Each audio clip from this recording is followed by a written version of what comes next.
The night Grant Matthews hired a woman to pretend to be his girlfriend, he never imagined his 6-year-old daughter would beg her to stay forever. What started as a desperate solution to avoid pitying stares at a corporate gala became the moment that shattered 3 years of carefully constructed walls. A widowed CEO, a hired companion, a grieving child who hadn't smiled in years, and one evening that would crack open a heart he thought was permanently closed. Stay with me until the end of this story and comment below what city you're watching from. I want to see how far this journey travels. The rain hammered against the floor-to-ceiling windows of Grant Matthews' penthouse office, like accusations he couldn't escape. He stood motionless, staring at the Seattle skyline dissolving into gray mist, his reflection ghostly in the glass. Behind him, his assistant's voice floated through the speakerphone with carefully measured professionalism. "Mr. Matthews, the foundation has confirmed your attendance for the gala. They've noted on the seating chart that you'll have a +1 this year." Grant's jaw tightened. "I never said I was bringing anyone, Monica." There was a pause, the kind that spoke volumes. "Sir, they assumed. It's been 3 years since Mrs. Matthews passed. The board members have been asking questions." Asking questions. The phrase twisted in his gut like a blade. He knew exactly what that meant. Concerned colleagues wondering if he was ready to move on. Whispered conversations at charity events about how tragic it all was. The widow CEO still grieving, still alone, still trapped in amber, while the world spun forward without him. He turned from the window, his face carved from stone. At 38, Grant Matthews looked like a man who'd aged a decade in 3 years. The sharp angles of his face had hardened, his dark hair showed premature silver at the temples, and his gray eyes, once warm with laughter, now held a distance that kept the world at arm's length. "Thank you, Monica. That'll be all." He ended the call before she could respond, then sank into his leather chair, running both hands through his hair. The Westbrook Foundation Gala, the same event where he'd last appeared with Catherine, her hand warm in his, her laugh lighting up every conversation. She'd worn emerald green that night, and when they danced, she'd whispered in his ear, "These people bore me to tears, but you make it bearable." 4 months later, she was gone. An aneurysm. No warning. No goodbye. Just there one morning making pancakes for Harper, gone by afternoon. Grant's eyes burned, but no tears came. They'd stopped coming somewhere in year 2. His phone buzzed, a text from Mrs. Walsh, Harper's nanny, Harper asking when you'll be home. She had a rough day at school, his chest constricted. Harper, his 6-year-old daughter who'd watched her mother disappear and had been trying to understand it ever since. Who still set out 3 plates at breakfast sometimes, forgetting. Who asked questions Grant couldn't answer. "Where did Mommy go? When is she coming back? Did I do something wrong?" He texted back, "On my way, 20 minutes." But as he gathered his things, his mind circled back to the gala. The empty chair beside him, the sympathetic glances, the well-meaning questions. "Are you seeing anyone? You know, it might be time." As if grief had an expiration date, as if love could be scheduled like a business meeting. The thought that formed next was desperate, perhaps even insane, but desperation had a way of making the impossible seem reasonable. 2 days later, Grant sat in his home study, laptop open, feeling like a man who'd crossed some invisible line into absurdity. The website glowed on his screen. Elite companions, professional event services. He'd found it through a discreet recommendation from Marcus Webb, his chief operations officer, during a rare moment of honesty over whiskey. "Look, I'm not saying you need to date," Marcus had said carefully, "but if you just need someone to stand beside you for one night, to make the vultures stop circling, there are professional services, legitimate ones. They're not what you think."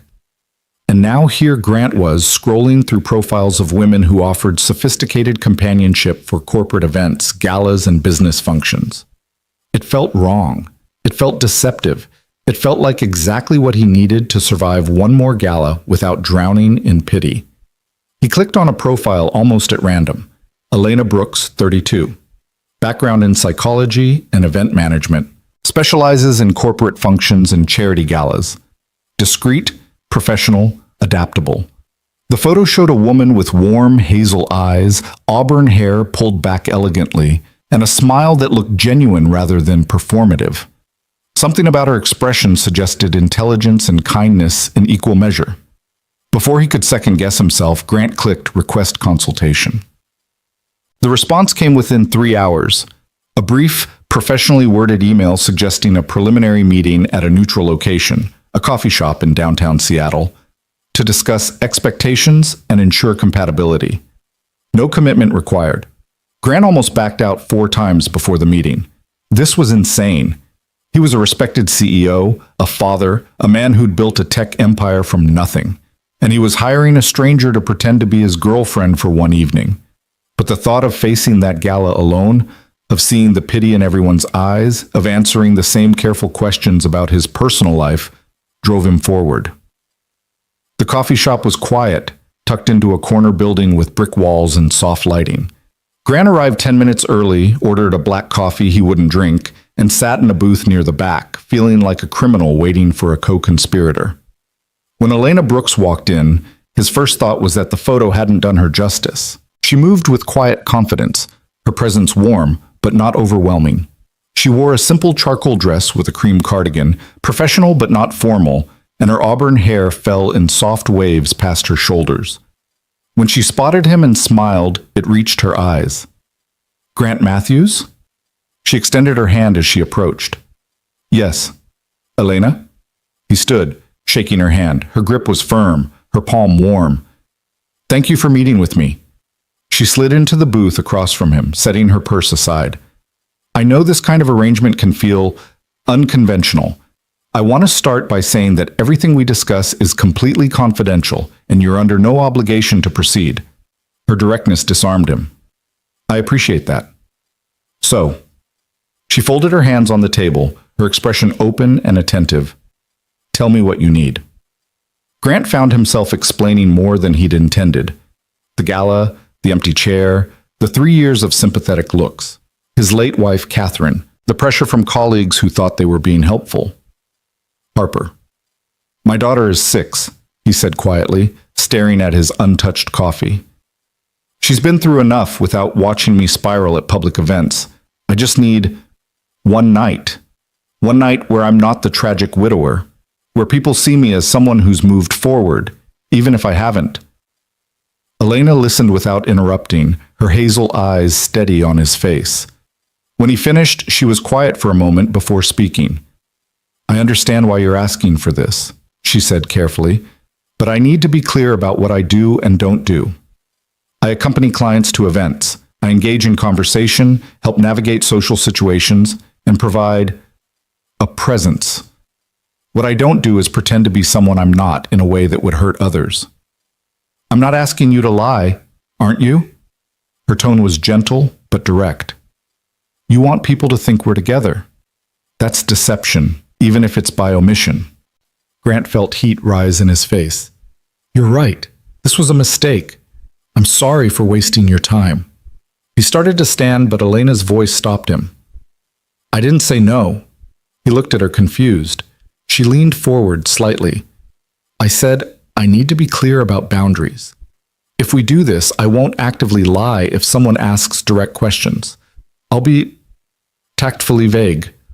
I'll stand beside you, I'll be warm and engaging, and I'll help you navigate the evening with grace. But I won't deceive people about the nature of our relationship if directly questioned. Can you work with that?" Grant sat back down slowly. "Why would you agree to this at all?" Elena's expression softened.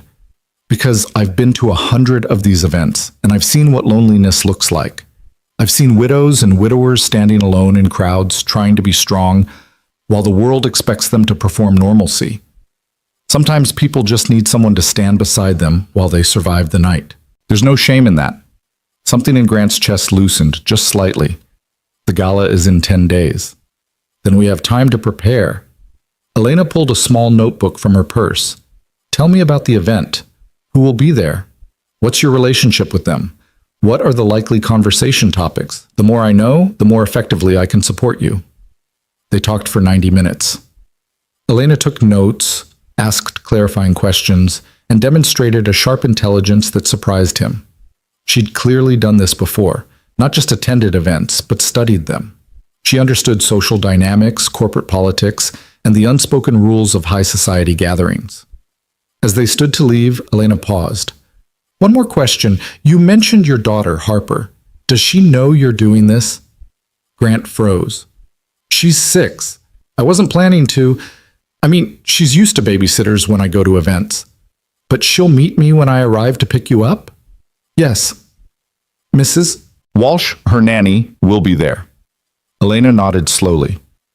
Children are perceptive, especially children who've experienced loss. If Harper asks who I am, what would you like me to say? The question hit Grant like a punch. He hadn't thought this through, not really. In his desperation to survive the gala, he'd forgotten that Harper would see Elena, would ask questions, would wonder why Daddy was bringing a strange woman to an event. He faltered. I don't know. Elena's expression was kind but serious. Figure it out before the gala. Children deserve honesty, even when the truth is complicated. I won't lie to your daughter, Grant. That's a boundary I won't cross. The next 8 days passed in a blur of preparation and mounting anxiety. Grant briefed Elena via email on the key attendees, board members, major donors, industry colleagues. She responded with thoughtful questions that showed she was taking this seriously, but it was Elena's final email that stayed with him. I've been thinking about Harper. Children who've lost a parent often worry about losing the other one. When you leave for the gala, she might feel anxious. Consider letting Mrs. Walsh reassure her that you'll be home by a specific time and follow through on that promise. Consistency helps build security. Grant stared at the email for a long time. This woman, this stranger he'd hired, had thought more deeply about Harper's emotional needs than some of his own family members had in 3 years. He typed back, "Thank you. I'll do that." Elena's response came minutes later. "You're a good father, Grant. Don't forget that." Something warm and unfamiliar stirred in his chest. He closed his laptop quickly, as if afraid to examine the feeling too closely. But the night of the gala arrived with unseasonable warmth. Grant stood in his bedroom, adjusting his bow tie for the 4th time, his hands unsteady. Through the window, he could see the city lights beginning to glow as dusk settled over Seattle. Downstairs, he heard Harper's bright voice talking to Mrs. Walsh. His daughter was having a good day. She'd painted a picture at school that now hung on the refrigerator, and she'd asked fewer questions about Catherine than usual. Good days were precious. Grant tried not to think about how the bad days still outnumbered them. The doorbell rang at exactly 7 o'clock. Grant descended the stairs slowly, his heart hammering. Mrs. Walsh was already moving toward the door, but Harper got there first, bouncing on her toes with the boundless energy of a 6-year-old. "I'll get it." Harper's small hand reached for the doorknob. "Harper, wait," Grant called, but she'd already pulled the door open. And there was Elena. She wore a midnight blue gown that was elegant without being ostentatious, her auburn hair swept up in a soft updo, her makeup subtle and natural. But what struck Grant wasn't her appearance, it was the way she immediately noticed Harper. Elena's eyes went straight to the little girl, and her entire demeanor shifted. She didn't ignore Harper to greet the adult. She didn't speak over her head to Grant. Instead, she knelt down, actually knelt, in her evening gown, so she was at Harper's eye level. "Hello," Elena said softly, her smile warm and genuine. "You must be Harper." Harper's eyes widened. She glanced back at her father, suddenly shy. "It's okay, sweetheart," Grant managed, his throat tight. Elena waited patiently, not pushing. "My name is Elena. Your dad and I are going to a party tonight. Is that okay with you?" Harper considered this seriously. "What kind of party?" "A fancy one, the kind where adults stand around and talk about boring things." Elena's eyes twinkled. "Honestly, I wish I could stay here and play with you instead. That would be much more fun." A small smile tugged at Harper's lips. "We have cookies. Mrs. Walsh made them." "Lucky you." Elena's expression was genuinely envious. "I bet they're delicious." "You could have one," Harper offered shyly. Grant watched, stunned, as his daughter, who'd barely spoken to strangers since Catherine's death, invited this woman she'd known for 30 seconds to have a cookie. Elena glanced up at Grant, and he saw the question in her eyes. "Is this okay?" He nodded, not trusting his voice. "I would love a cookie," Elena said to Harper, "but only if you pick it out for me. You'll know which one is the best." Harper's smile widened. She grabbed Elena's hand, just reached out and took it, as naturally as breathing, and tugged her toward the kitchen. "The chocolate ones are really good, but the ones with sprinkles are prettier." Mrs. Walsh caught Grant's eye as Elena and Harper passed. The older woman's expression was startled, almost shocked. In 3 years, she'd never seen Harper warm to anyone so quickly. Grant followed them to the kitchen in a daze. Harper was already explaining the cookie situation with great seriousness, holding up 2 options for Elena's inspection. "This is a very difficult choice," Elena said thoughtfully. "They both look perfect. What do you think I should pick?" "The chocolate one," Harper decided, "because it's Daddy's favorite too." Elena took the offered cookie with solemn gratitude. "Thank you, Harper. This is definitely the best cookie I'll eat all night." She took a small bite, and her eyes lit up with genuine appreciation. "Mrs. Walsh, this is incredible." The nanny smiled, pleased. "Thank you, miss. Just Elena is fine." She finished the cookie in a few bites, clearly not just pretending to eat it for show. "Harper, your dad and I should probably head out soon, but I want you to know he'll be home tonight, not too late, and Mrs. Walsh will be right here with you the whole time." Harper's smile dimmed slightly. "Okay." Elena crouched down again, meeting Harper's eyes. "Have you ever worried when your dad goes to parties?" The question was so direct, so gently honest, that Harper nodded before she could think to hide it. "That makes sense," Elena said quietly. "When someone you love leaves, even for a little while, it can feel scary. But here's what I promise. I'm going to make sure your dad has a good time tonight, and then I'm going to make sure he comes home safe, okay?" Harper studied her for a long moment, then nodded again. "Okay." "Good." Elena stood, smoothing her gown. She glanced at Grant. "Ready?" He couldn't speak. His throat had closed completely, so he just nodded. Harper suddenly rushed forward and wrapped her arms around Grant's legs. "Bye, Daddy." He knelt, pulling her into a tight hug. "I love you, Harper Bear. I'll be home before you know it." "Promise?" "Promise." She pulled back, then surprised him by turning to Elena. "Take care of him." Elena's eyes glistened, but her voice remained steady. "I will, sweetheart. I promise." The drive to the gala was mostly silent. Grant gripped the steering wheel of his Tesla, his mind replaying the scene in the kitchen over and over. Finally, he spoke. "How did you do that?" Elena looked over at him. "Do what?" "Harper hasn't let anyone get close to her in 3 years. She barely talks to her teachers. She hides when my colleagues visit. But you—" He shook his head. "She held your hand." Elena was quiet for a moment. "Children know when adults see them, really see them. I didn't treat Harper like an obstacle or an afterthought. I treated her like a person whose feelings matter." "You studied psychology." "I have a master's degree in developmental psychology, actually. I worked in child trauma counseling for 5 years before I started doing this." Grant glanced at her sharply. "Why did you stop?" Her smile was complicated. "That's a conversation for another time. For now, let's focus on getting you through tonight." They pulled up to the Fairmont Olympic Hotel, where valets waited to take the car. The hotel's grand facade glowed with warm lighting, and well-dressed guests climbed the wide steps to the entrance. Grant's stomach churned. Elena must have sensed his tension because she reached over and briefly squeezed his hand. "We've got this. Just remember, we're not lying. We're just strategically vague, and I'm right beside you." Her hand was warm, her grip reassuring. Grant found himself holding on a moment longer than necessary before letting go. They exited the car. Grant came around to offer Elena his arm, and she took it with natural grace. Together, they climbed the steps and entered a world Grant had been dreading for weeks. The ballroom was exactly as he remembered. Soaring ceilings draped in ivory fabric, crystal chandeliers casting prismatic light across hundreds of guests in evening wear, string quartet playing Vivaldi in the corner. Waitstaff circulated with champagne and canapes. The air hummed with polite laughter and networking conversations.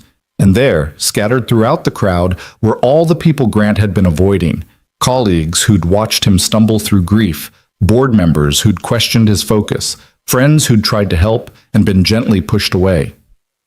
"Breathe," Elena murmured beside him. He did, drawing in a slow breath. Then they stepped into the crowd. The first test came within minutes. Richard Thornton, one of the foundation's primary donors and a man who'd known Catherine well, approached with his wife Eleanor. "Grant!" Richard's handshake was firm, his smile warm, but his eyes assessing. "Good to see you. And this is Elena Brooks," Grant said, his voice steadier than he felt. Elena, Richard, and Eleanor Thornton, major supporters of the foundation. Elena's smile was perfect, warm, confident, appropriate. "It's lovely to meet you both. Grant's told me wonderful things about the foundation's work." "Has he?" Eleanor's gaze was sharp with curiosity. "How long have you two known each other?" The question hung in the air, direct, unavoidable. Elena didn't miss a beat. "We met recently, actually. Grant's been kind enough to introduce me to this world. It's quite impressive." It was truthful, without being revealing. Grant felt a flash of admiration. Richard nodded, but his eyes held questions. "Well, it's good to see you here with someone, Grant. Catherine would have wanted you to be happy." The mention of Catherine's name hit Grant like a physical blow, but Elena's hand tightened slightly on his arm, a wordless reminder that she was there. "Thank you, Richard," Grant managed. They moved on, and Grant exhaled slowly. "You okay?" Elena asked quietly. "Getting there." The evening progressed. Elena was remarkable, engaging without being forward, intelligent without being pretentious, warm without being overfamiliar. She asked questions, listened attentively, and somehow made every conversation feel natural. People responded to her genuinely, drawn in by her authenticity. Grant found himself watching her more than he probably should. The way she laughed at someone's joke, a real laugh, not performative. The way she touched his arm lightly when transitioning between conversations. The way she seemed to sense when he needed a moment to breathe and gracefully extracted them from a group. This wasn't just a professional doing her job. This was someone who genuinely cared about people, who'd turned that care into a skill. During dinner, they were seated at a table with Marcus Webb and several board members. The conversation ranged from foundation initiatives to industry trends to political debates. Elena held her own, contributing thoughtfully without dominating. "You work in psychology?" asked Margaret Chen, the foundation's vice president, after Elena had made an insightful comment about educational programs. "I did, yes. Child developmental psychology, specifically. Fascinating. What drew you to that field?" Elena's smile held shadows. "I wanted to help children who'd experienced trauma find their way back to trust and joy. It's heartbreaking work, but it can also be transformative." "Why did you leave?" Margaret pressed, curiosity genuine. "Sometimes healers need healing too," Elena said quietly. "I reached a point where I needed to step back and find a different way to help people." The answer was honest and vulnerable in a way that shifted the entire table's energy. Margaret nodded with understanding, and the conversation moved on, but Grant couldn't stop thinking about Elena's words. As dessert was served, Grant's phone buzzed in his pocket. He glanced at it discreetly. A text from Mrs. Walsh. "Harper woke up crying. Says she's scared you're not coming home. I've tried to calm her, but she's asking for you. I'm so sorry to interrupt." Grant's blood ran cold. He showed the phone to Elena without thinking. Her expression shifted immediately.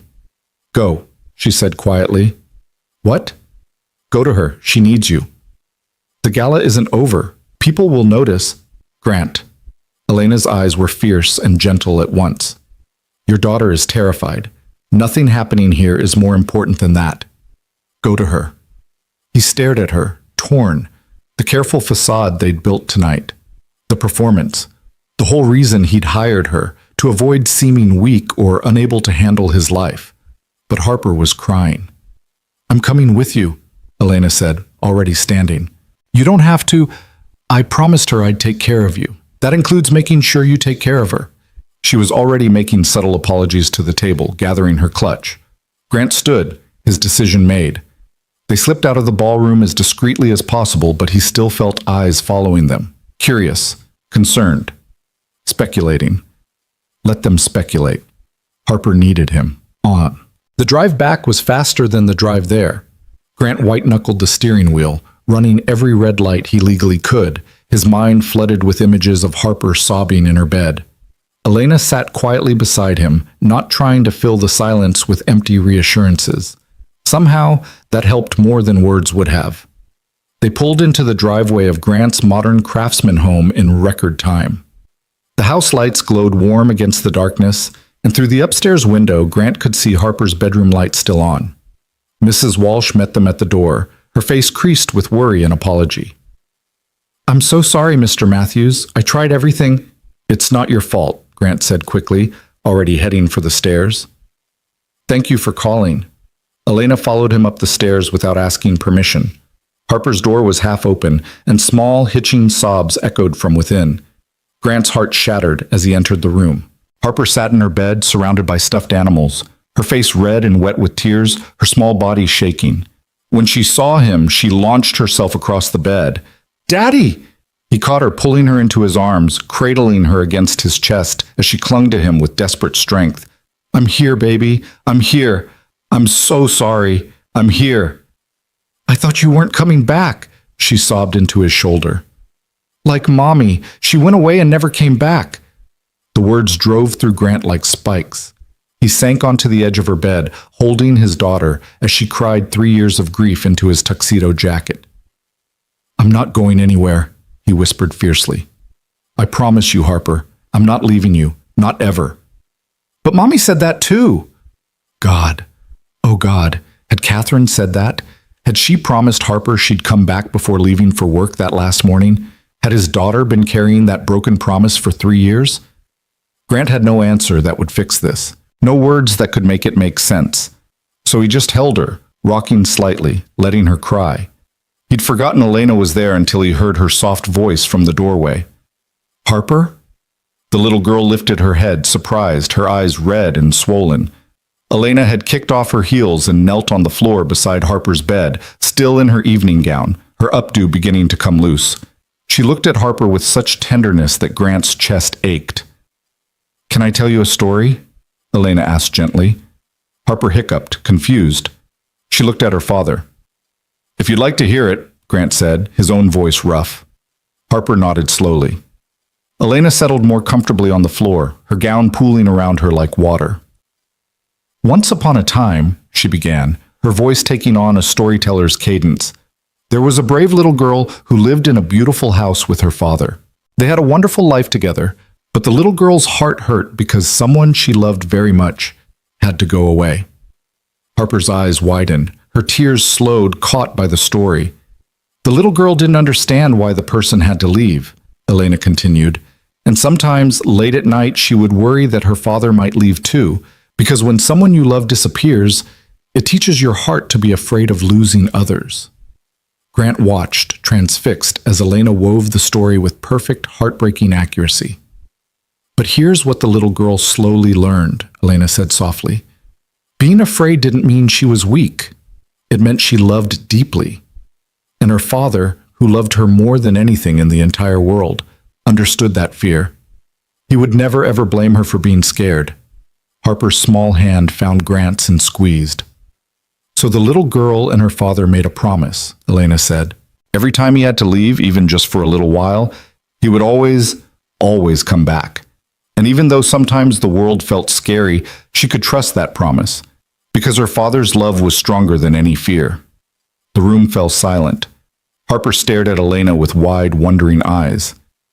"Did the little girl stop being scared?" Harper whispered. Elena's smile was gentle and honest. "Sometimes she still got scared, but she learned that being scared didn't mean something bad would happen. And when she did feel afraid, she could tell her father, and he would hold her, just like he's holding you right now." Harper looked up at Grant, and he nodded, his eyes burning. "I will always come back to you, Harper, always." His daughter studied his face for a long moment, then nodded slowly. Some of the tension left her small body. "Can Elena stay until I fall asleep?" Harper asked in a tiny voice. Grant looked at Elena, expecting her to politely decline. This wasn't part of the arrangement, She'd already gone far beyond what he'd hired her for. But Elena just smiled. Of course I can, sweetheart. They settled into a gentle routine. Grant sat on Harper's bed, his daughter curled against his side. Elena remained on the floor, her presence calm and steady. She told another story, this one lighter, about a fox who learned to trust again after being alone, and Harper's eyes grew heavy. Sing? Harper mumbled, half asleep. Grant's throat closed. Catherine used to sing Harper to sleep, a lullaby her own mother had sung to her. Grant had tried once, after the funeral, and broken down in the middle. He hadn't attempted it since. Harper, I can't. I know one, Elena offered quietly. If that's okay? Harper nodded against Grant's chest. Elena's voice, when she sang, was soft and pure, not professionally trained, but true. She sang Blackbird by the Beatles, the lyrics about broken wings and learning to fly taking on new meaning in Harper's dim bedroom. By the song's end, Harper was asleep, her breathing deep and even. Grant carefully extracted himself from his daughter's grip, laying her back against her pillows and pulling the covers up to her chin. He kissed her forehead, his heart still thundering with residual panic. When he turned, Elena was standing, smoothing down her rumpled gown. She'd aged somehow in the soft lamplight, or perhaps she'd just let her guard down, revealing the weariness beneath the professional polish. They left Harper's room together, moving quietly down the hallway. In the dimness, Grant could see that Mrs. Walsh had left a note on the kitchen counter. Gone home. Call if you need anything, and had made tea before departing. Elena found the tea, poured 2 cups without asking, and carried them to the kitchen island. They sat on adjacent stools in the quiet house, the city lights visible through the windows, the gala forgotten. I'm sorry, Grant said finally. For what? For dragging you into this. This wasn't what you signed up for. Elena turned to face him fully. Grant, your daughter had a breakdown tonight. You responded immediately, put her needs first, and held her through her pain. There's nothing to apologize for. I hired you to attend a gala with me, not to counsel my terrified child, not to sit on her bedroom floor telling stories, not to... His voice cracked. You didn't sign up for this disaster. This isn't a disaster. Elena's voice was fierce. This is a father loving his daughter through her grief. This is what healing looks like, messy and painful and real. Grant shook his head, staring into his tea. I can't do this. I thought I could, but I can't. 3 years, and it's not getting better. She's not getting better. I'm failing her. No. Elena's hand covered his on the counter. Warm, steady, real. You're not failing her. You're showing up. Every single day, you're showing up. Do you know how rare that is? It's not enough. It's everything. Elena's eyes held his, refusing to let him look away. Grant, I spent 5 years working with traumatized children. I've seen parents who run, who break, who give up. You haven't done any of those things. You're here. You're present. You're trying. That's not failure. That's the hardest kind of love there is. Something in Grant's chest cracked open, a fissure in the wall he'd built around his grief. I'm so tired, he whispered. I'm so tired of being strong, of pretending I have it together, of waking up every day and putting on the armor and being the CEO and the father and the man who's moved on. I haven't moved on. I'm drowning, and I can't let Harper see it because she needs me to be okay, and I don't know how much longer I can... His voice broke completely, and the tears he'd held back for 2 years finally came. Elena didn't look away. She didn't offer empty platitudes. She just moved closer, her hand still covering his, her presence steady as a lighthouse. You don't have to be strong every second, she said quietly. Not with me. Not right now. So Grant stopped trying. For the first time in 3 years, he let himself break in front of another human being. He cried for Catherine, for the life they'd planned, for Harper's stolen childhood, for his own crushing loneliness, for every moment he'd had to pretend to be fine when he was shattering. Elena stayed. She didn't try to fix him or stop the tears or make it comfortable. She just stayed, a quiet, steadfast presence in the wreckage. When the storm finally passed, Grant felt hollowed out, raw, but somehow lighter. He wiped his face with shaking hands. I'm sorry. Stop apologizing. Elena's voice was gentle, but firm. You're allowed to grieve, Grant. They sat in silence for a long time, drinking tea that had gone cold, watching the city lights blur through the windows. Finally, Elena spoke. Can I tell you something? Please. I became a child psychologist because of my sister. Elena's voice was quiet, distant. She died when she was 9, leukemia. I was 14, and I watched my parents try so hard to be strong for her, to pretend everything would be okay. They never let themselves fall apart in front of her, never showed their fear. Grant looked at her, seeing the old pain in her eyes. After she died, they shattered, Elena continued. Completely. And I learned something. All that strength they'd performed, all that forced positivity, it hadn't protected my sister. It had just delayed their grief. I decided then that if I ever worked with families facing loss, I would teach them something different. What? Grant asked softly. That it's okay to be human in front of the people you love. That showing your pain doesn't make you weak, it makes you real. And children especially need to see that grief is normal, that it's okay to hurt. Otherwise, they learn to hide their pain too, and it festers. Grant thought about Harper, about how carefully he'd tried to shield her from his grief, and wondered if he'd been teaching her the wrong lesson all along. I don't know how to do this differently, he admitted. You're already doing it differently, Elena said. You came home tonight. You held your daughter. You let her see that you care more about her than any gala or professional image. That's real. That matters. Grant found himself studying Elena in the dim kitchen light, this woman who'd started the evening as a hired companion and ended it as something he couldn't quite name, something more. Why did you really leave child psychology? He asked. Elena's smile was sad. Because I gave everything I had to other people's pain, and I didn't leave anything for my own healing. I burned out, badly. I had to step back and find a different way to help. And is this it? Being a professional companion? It's part of it. I meet people at vulnerable moments, people who are lonely, grieving, or just trying to survive a difficult evening. Sometimes I'm just a pleasant presence for a few hours. Sometimes, she glanced toward the stairs where Harper slept. Sometimes it's more than that. Grant set down his cup. You went far beyond what I hired you for tonight. I know. I should pay you more. I don't want more money, Grant. Elena's eyes met his. I want to know that Harper's okay, that you're okay. The words hung in the air between them, shifting something fundamental in the space. I don't know if we are, Grant said honestly. But tonight helped. More than you know. Elena stood, gathering her clutch. I should go. It's late, and you should get some rest. Grant walked her to the door, suddenly reluctant to see her leave. At the threshold, Elena paused. Grant, yes? What you're doing, raising Harper alone, building a life from ruins, showing up every day even when it's impossibly hard, that's the bravest thing I've ever seen. Don't forget that.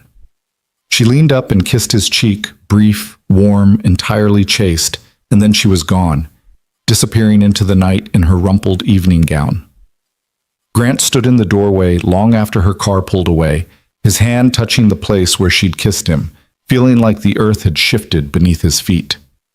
Upstairs, Harper slept peacefully for the first time in weeks, and Grant Matthews, CEO and widowed father, realized with startling clarity that the woman he'd hired to help him survive one evening had somehow, impossibly, reminded him what it felt like to be alive. Grant woke the next morning to sunlight streaming through his bedroom windows and the disorienting sensation of having slept past 6 a.m. for the first time in months.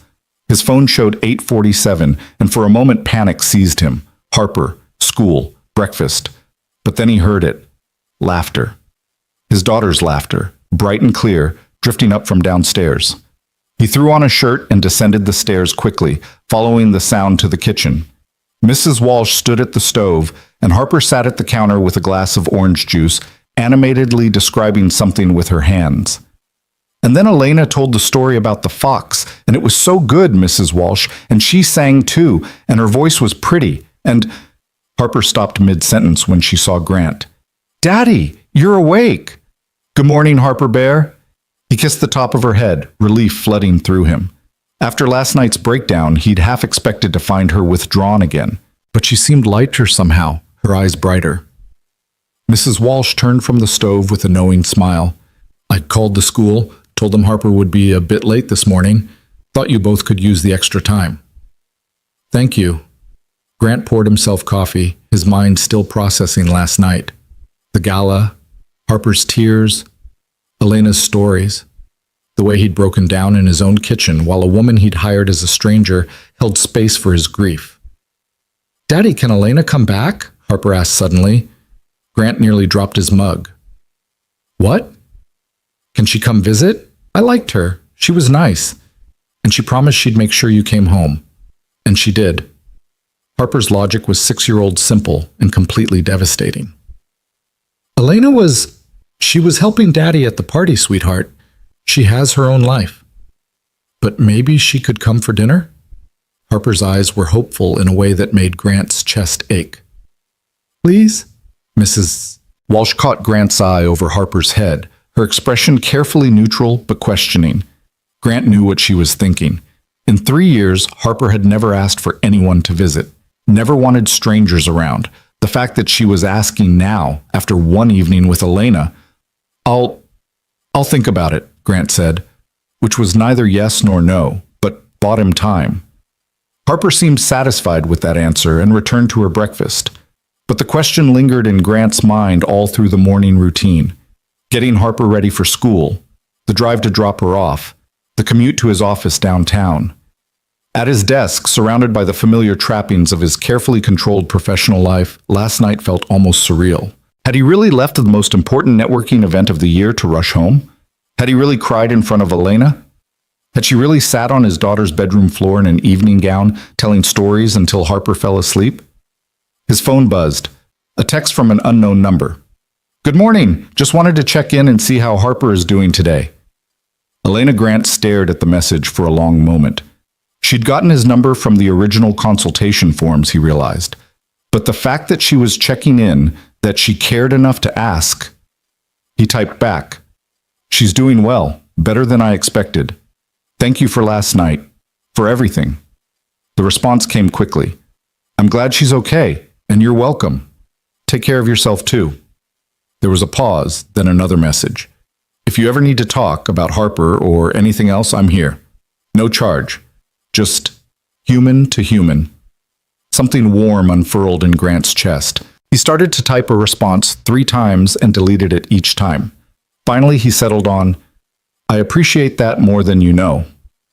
He set the phone down and tried to focus on work, but his mind kept drifting back to hazel eyes and auburn hair and a voice singing Blackbird in the darkness. The next 2 days passed in a strange, suspended state. Grant went through the motions, board meetings, product reviews, conference calls, but he felt oddly disconnected from it all. Colleagues who'd seen him leave the gala early asked careful questions. He deflected with vague answers about a family situation, and most were polite enough not to press. Marcus caught him alone in the executive break room on Wednesday afternoon. So, his COO said casually, pouring coffee. Elena seemed nice. Grant shot him a look. Don't. Don't what? I'm just saying she was impressive, smart, engaging, handled herself well. Marcus paused. Until you both disappeared halfway through dinner. Harper needed me. I figured. Marcus's tone softened. Look, I'm not judging. I'm actually impressed you left. That took guts. Or poor planning. No. Marcus leaned against the counter. That took being a good father. The board can survive without you for one evening. Harper can't. Grant was quiet for a moment. Elena told me the same thing. Smart woman. Marcus studied him. You gonna see her again? It was a one-time arrangement. That's not what I asked. Grant didn't have an answer to that.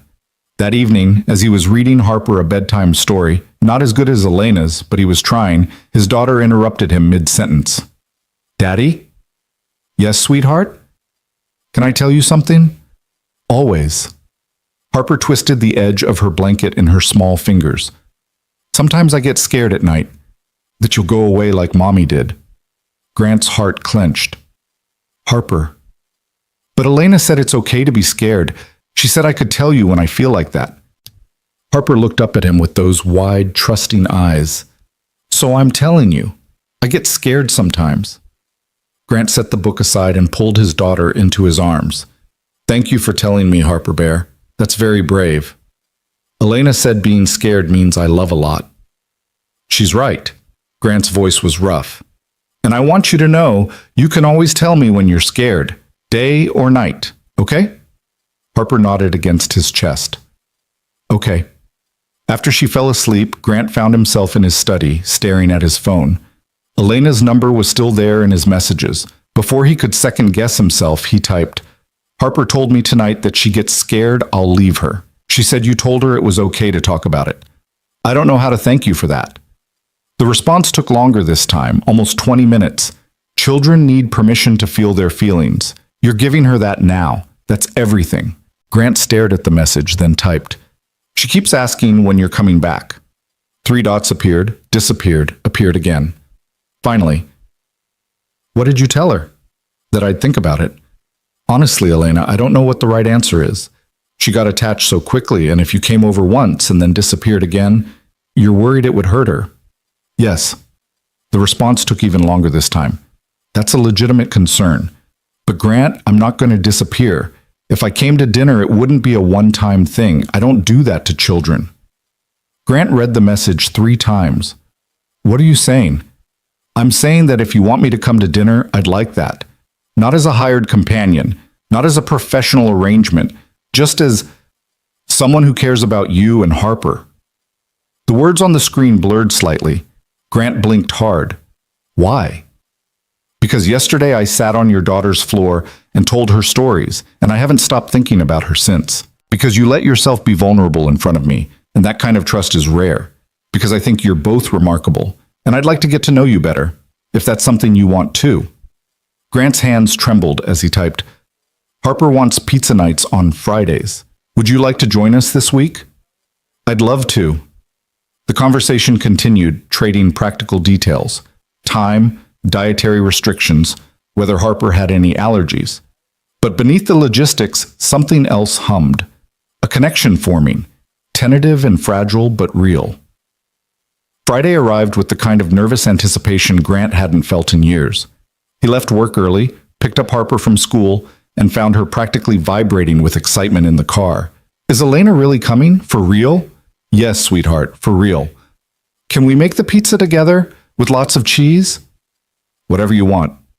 They stopped at the grocery store for ingredients, Harper insisting on picking out everything herself. She chose 3 types of cheese, pepperoni, bell peppers, and a container of rainbow sprinkles in case Elena wants dessert. At home, Grant changed out of his suit while Harper set the table with painstaking care, arranging napkins and placing a flower from the garden in a small vase as a centerpiece.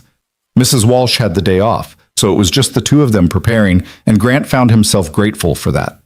This felt private, intimate, a tentative step towards something he didn't quite have words for. The doorbell rang at exactly 6 o'clock. Harper bolted for the door, Grant following more slowly.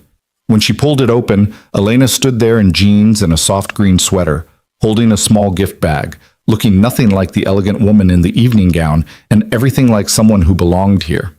Elena! Harper threw her arms around Elena's waist without hesitation. Elena laughed, returning the hug with obvious warmth.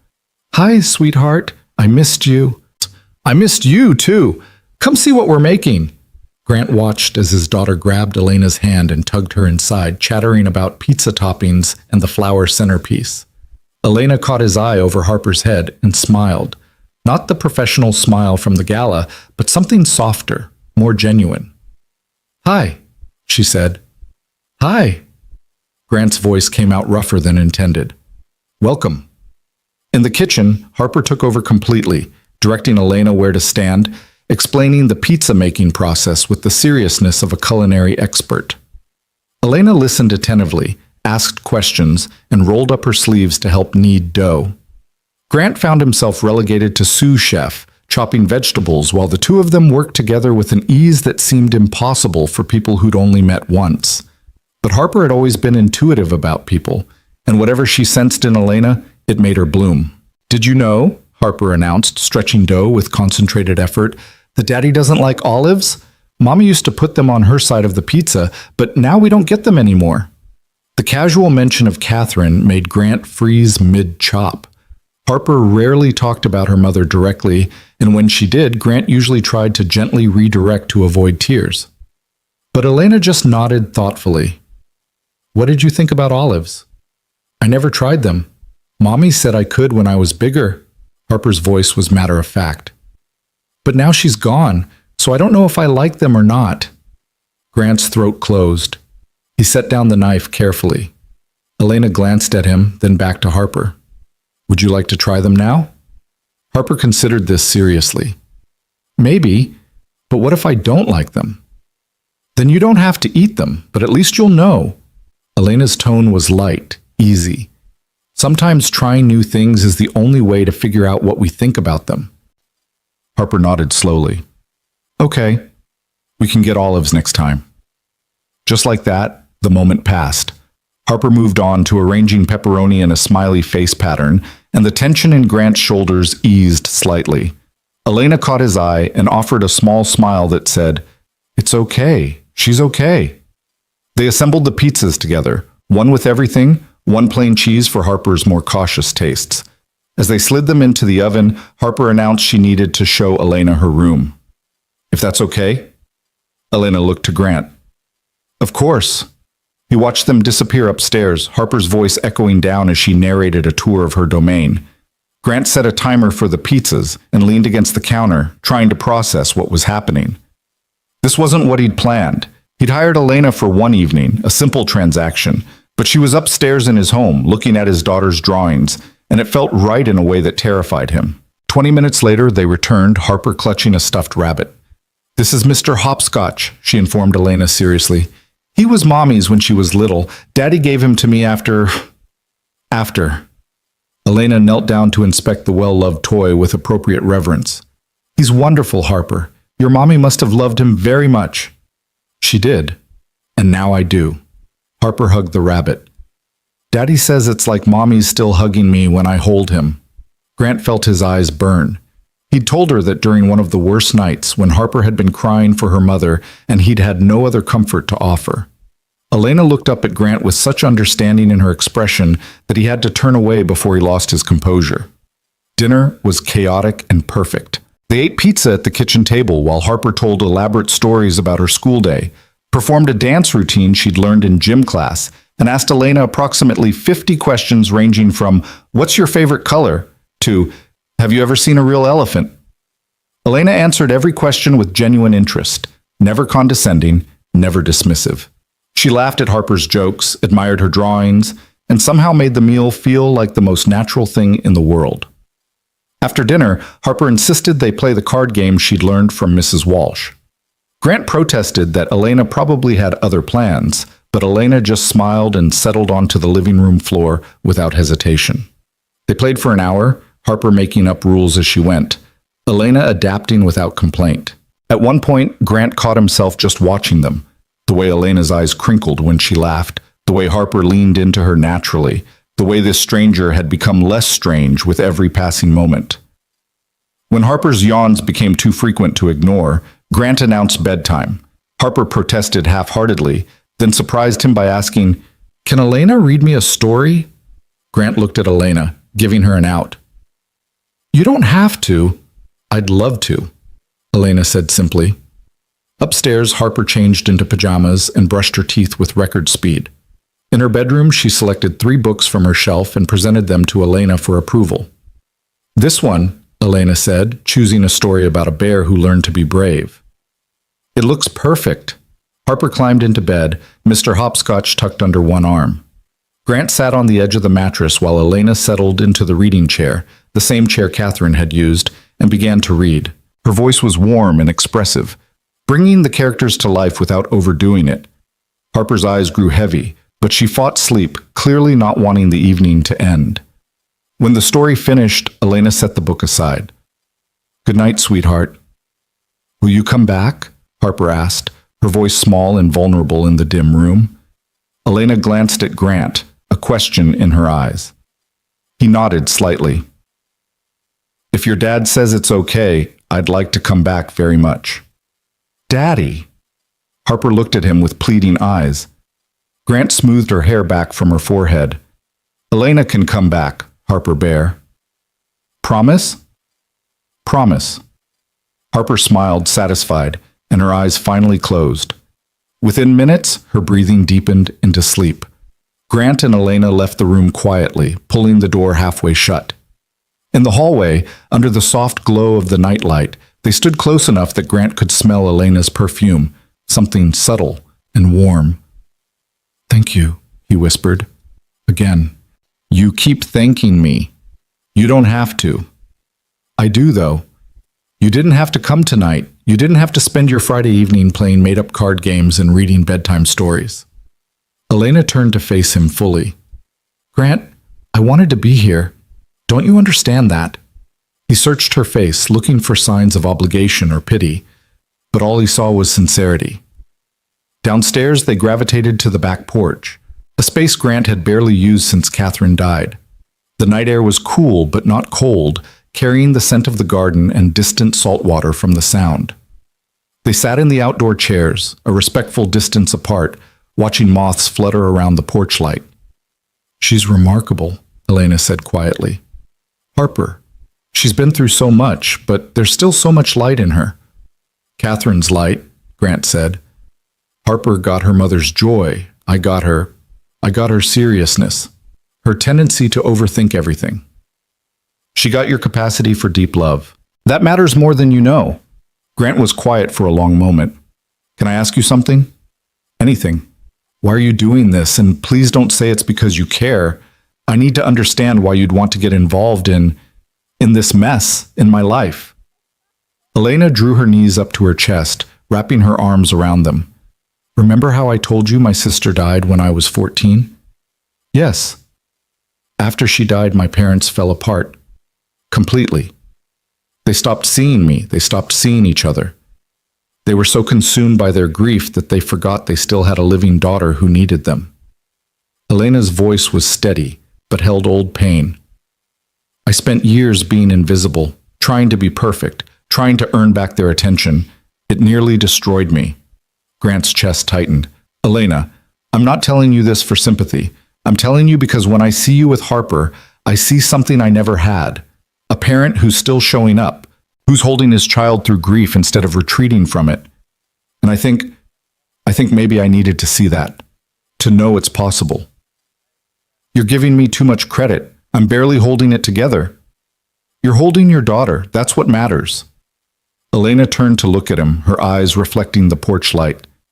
And maybe selfishly, I'm here because being around you and Harper makes me believe in things I'd stopped believing in, like family, like healing, like the possibility that broken things can still be beautiful.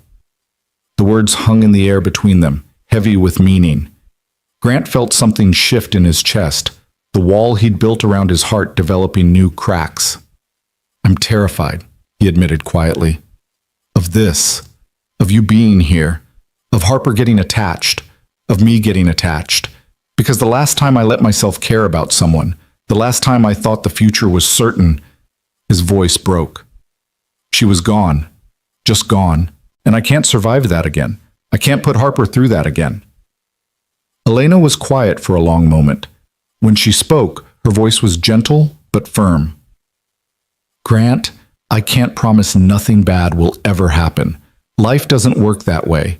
But I can promise I'm not going to disappear without warning. I'm not going to let Harper get attached and then vanish. And I'm not going to hurt you if I can help it. How can you promise that? Because I know what it's like to be left. I know what abandonment does to a person. I would never knowingly inflict that pain on anyone, especially not on a child who's already lost so much. She paused. But Grant, you can't live in fear of loss forever. At some point, you have to decide if the risk of pain is worth the possibility of joy. Grant stared at the darkened garden. What if I'm not ready for that decision? Then we take it slow. One pizza night at a time. No pressure, no expectations, just being present with each other and seeing where it goes. He looked at her then, really looked at her. This woman who'd started as a hired professional and become something he didn't have words for. Someone who saw his daughter's pain and didn't run from it. Someone who heard his grief and didn't try to fix it. Someone who was offering him the one thing he'd forgotten how to accept. Genuine human connection. One pizza night at a time, he repeated quietly, if that's what you need. What about what you need? Elena's smile was soft and sad. I need to believe that showing up matters, that sitting on bedroom floors and reading stories and just being present for people can make a difference. Working with you and Harper, it reminds me why I got into this work in the first place, to help people heal. You're not our therapist, Elena. No, I'm your friend, if you'll let me be. The word friend felt simultaneously too small and exactly right. Grant nodded slowly. I'd like that. They sat in comfortable silence for a while, the night settling around them. Finally, Elena stood to leave. At the front door, she paused. Same time next Friday? Harper would be devastated if you didn't come. And you? Elena's eyes searched his face. Grant allowed himself a small, genuine smile, the first in longer than he could remember. I'd be disappointed too. Elena's answering smile was radiant. Then I'll see you next Friday. She squeezed his hand briefly, a touch that was becoming familiar, grounding, and then she was gone, her car pulling out of the driveway and disappearing into the Seattle night. Grant stood in the doorway for a long time, feeling the ghost of her hand in his, wondering what exactly he'd just agreed to. But when he climbed the stairs to check on Harper one last time before bed, he found his daughter sleeping peacefully, Mr. Hopscotch clutched in her arms, a slight smile on her face. And Grant realized that whatever this was, friendship, connection, something more, Harper was already better for it. They both were. The following week developed a rhythm that felt both foreign and necessary. Elena texted occasionally, never intrusive, just small check-ins that made Grant feel less alone. How was Harper's spelling test? Or hope your board meeting went well? Or sometimes just a photo of something that had made her smile, offered without commentary. Grant found himself looking forward to those messages more than he wanted to admit. He'd respond, and they'd exchange a few texts. Nothing deep, nothing heavy, just the comfortable back and forth of two people getting to know each other. By Wednesday, Harper was already asking when Elena was coming back. By Thursday, she'd drawn a picture specifically to show her. By Friday afternoon, Grant had to stop himself from checking his watch every 10 minutes. This time when Elena arrived, Harper was waiting at the door, bouncing with barely contained energy. They'd decided on movie night instead of pizza, and Harper had spent an hour that afternoon arranging pillows and blankets in the living room into what she called the ultimate cozy fort. Elena came bearing gifts, microwave popcorn in 3 flavors, hot chocolate mix, and a stuffed turtle for Harper that she'd seen at a shop and thought Harper might like. You didn't have to bring anything, Grant said as Harper squealed with delight over the turtle. I wanted to, Elena replied simply.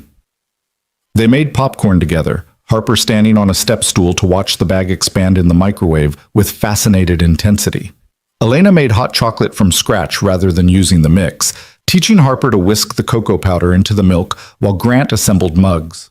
In the living room, Harper insisted Elena take the best spot in the blanket fort. They watched an animated movie about a girl who learned to trust her own strength, and halfway through, Harper migrated from her own pile of pillows to curl up against Elena's side as naturally as if she'd done it 100 times. Grant watched them in the flickering light of the television, his heart doing complicated things in his chest. This was dangerous territory. Harper was attaching, and he should probably slow this down, create boundaries, protect his daughter from potential future pain. But then Elena glanced over at him and smiled, and Harper laughed at something on screen, and Grant couldn't bring himself to stop it, because for the first time in 3 years, his house felt like a home again. After the movie ended and Harper had been tucked into bed, with both Grant and Elena reading stories this time, taking turns with different character voices, they found themselves on the back porch again. It was becoming their spot, Grant realized. The place where they could talk without little ears listening, where the darkness made honesty easier.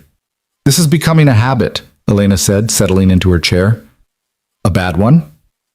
No, a good one, actually. She looked at him. Is this okay? Me being here? I don't want to overstep. Grant considered the question seriously. It's terrifying, but it's also good. Harper's happier than she's been in years, and He trailed off, unsure how to finish. You? Elena prompted gently. I forgot what it was like to have someone to talk to. Someone who isn't my therapist or my colleague, or someone who knew Catherine and looks at me with pity. He met her eyes. You see me as I am now, not as who I was.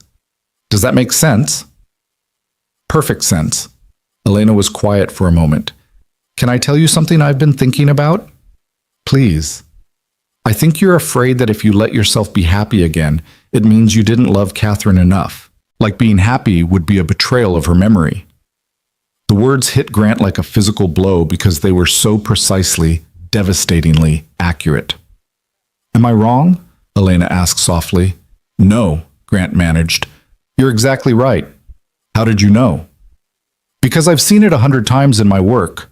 Grief comes with so much guilt. Guilt for surviving. Guilt for eventually laughing again. Guilt for moving forward when the person we loved can't. She leaned forward. But Grant, Catherine wouldn't want you frozen in grief forever. She wouldn't want Harper growing up in a house full of sadness. Would she? Grant's eyes burned. No, she'd be furious with me for wallowing. She always said I had a tendency toward melodrama. Elena smiled. She sounds like she was wonderful. She was. And for the first time in 3 years, talking about Catherine didn't feel like swallowing broken glass. She was brilliant and funny, and she never let me take myself too seriously. She would have liked you, I think. I would have liked to know her. They sat in silence, the words settling between them like a benediction. Grant felt something loosen in his chest. Permission, maybe, to begin imagining a future that included both honoring Catherine's memory and allowing new people into his life. Elena? He said quietly. Yes? Thank you for being patient with me, with us. I know we're complicated. Everyone's complicated, Grant. That's what makes us human. She stood, preparing to leave. Same time next week? Actually, Grant found himself saying, Harper has a school art show on Tuesday evening. It's just in the gym, nothing fancy, but she's been working on a project and she's really proud of it. Would you? He hesitated. Would you want to come? Elena's face lit up. I'd love to. And just like that, Elena Brooks moved from Friday night visitor to someone woven into the fabric of their weekly life. Someone who mattered. Someone they both wanted around. As Grant watched her car disappear once more into the night, he realized he'd crossed a threshold without quite meaning to. He'd stopped thinking of Elena as someone outside their life and started thinking of her as part of it. And the truly terrifying part was that it didn't feel wrong. It felt like coming home. Tuesday evening arrived with Harper in a state of controlled chaos, changing her outfit 3 times before settling on her favorite purple dress with the sparkly collar. She'd been talking about the art show nonstop since the weekend, alternating between excited chatter about her project and sudden anxiety that no one would like it. What if it's not as good as the other kids' work? She asked for the 5th time as Grant helped her into the car. Then it's still yours, and that makes it special, he said, repeating the same reassurance he'd given 4 times before. But what if... Harper. Grant crouched down to her level in the driveway, taking her small hands in his. Your art is beautiful because it came from your heart. That's all that matters. Elena and I are going to be so proud of you no matter what. The mention of Elena's name worked like magic. Harper's face brightened. She's really coming? She promised, didn't she? Harper nodded, some of the tension leaving her small shoulders. Grant stood, buckling her into her car seat, wondering when exactly his daughter had started finding comfort in Elena's presence the way she once found it in Catherine's. The thought should have scared him, and part of him was terrified, but mostly he was grateful that Harper had someone else to trust. They arrived at the elementary school 20 minutes early, the parking lot already half full with families. The gym had been transformed with student artwork covering every available wall space, bright construction paper and tempera paint creating a riot of color. Parents milled around with cameras and proud smiles while children darted between displays, showing off their creations. Harper grabbed Grant's hand tightly as they entered, suddenly shy in the crowd. He helped her find her project, a mixed media piece titled My Family, that showed two figures under a sun made of yellow tissue paper. One figure was tall with dark hair, clearly meant to be Grant. The other was small with pigtails, obviously Harper herself. Between them, she'd glued a photograph, one of the few pictures Grant had displayed in the house, showing Catherine laughing at the camera.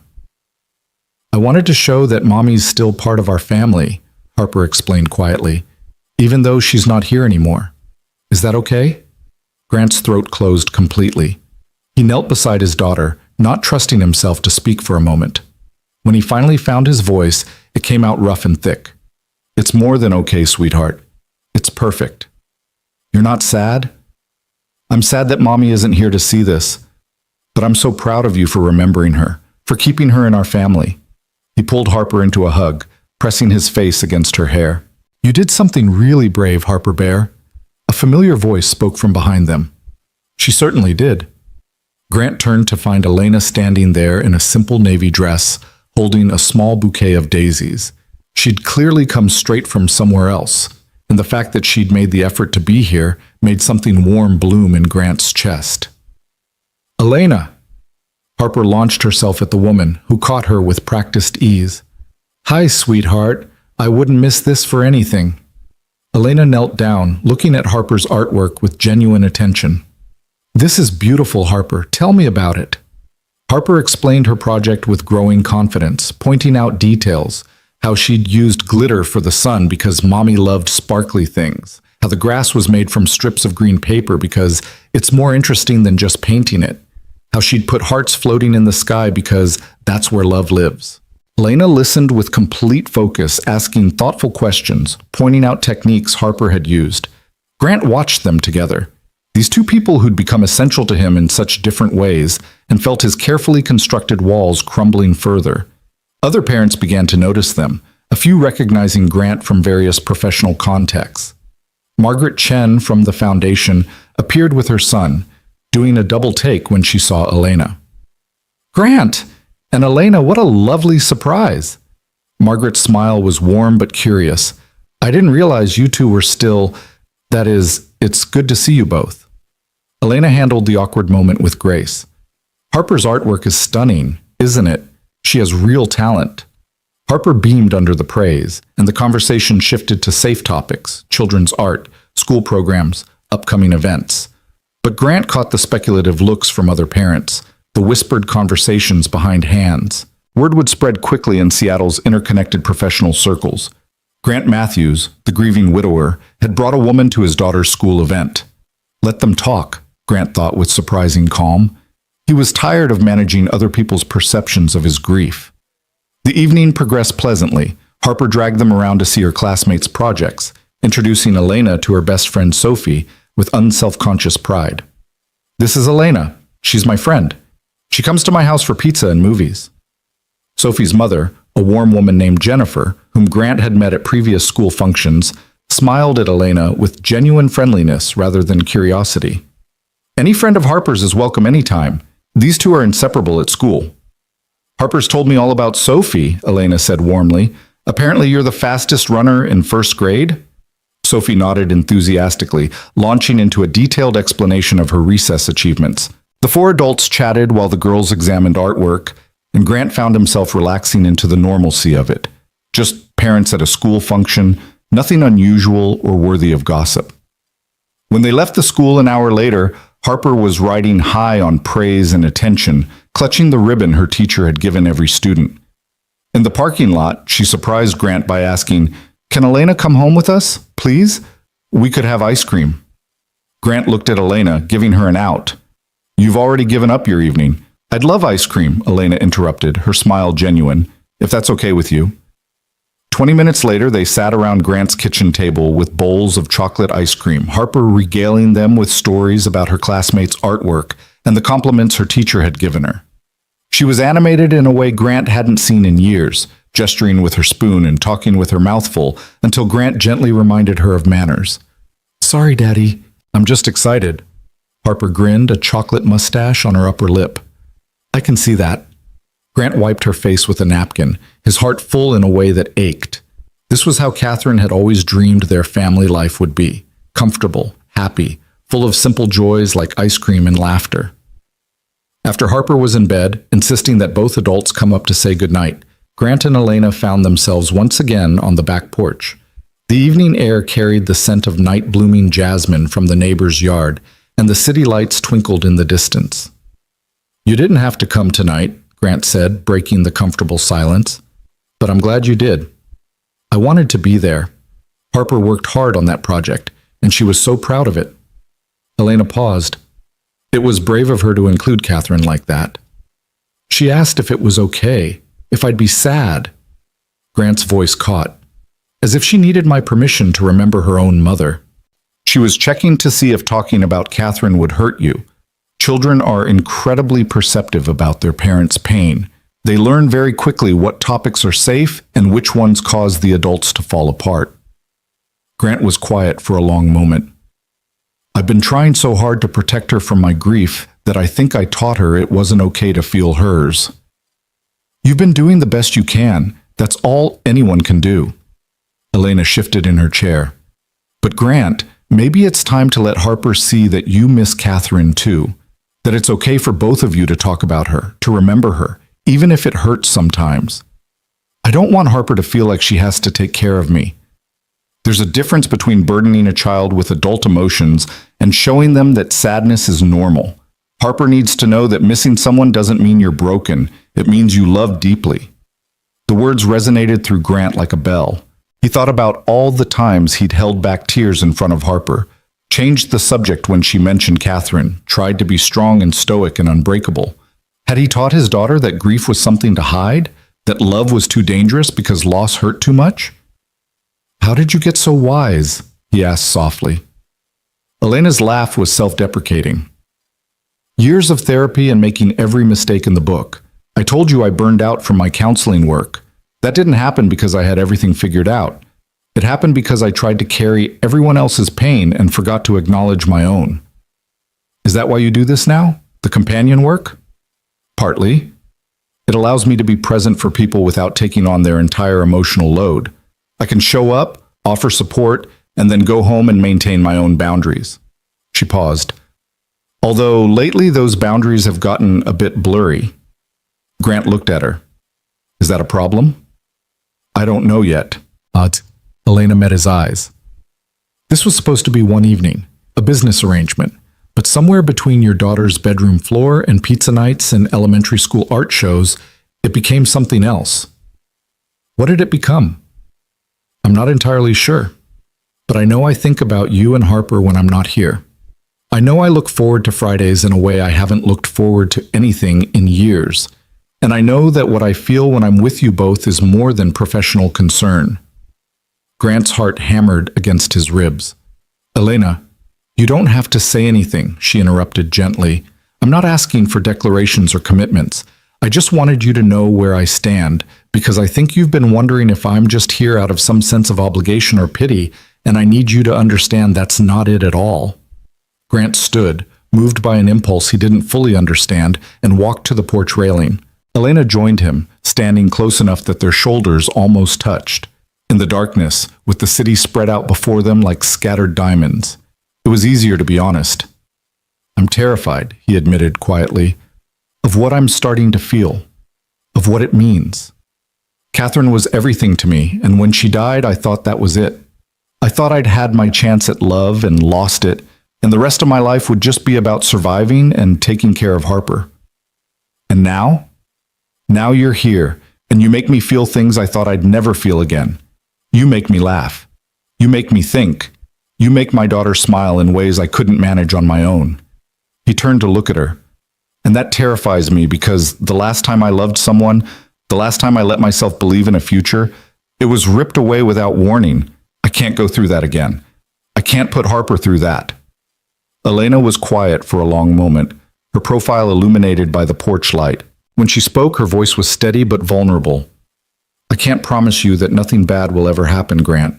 I can't promise I'll live forever or that life won't throw terrible things at us. No one can promise that." "Then what can you promise?" "I can promise I'm here now. Right now, in this moment, I'm choosing to be here.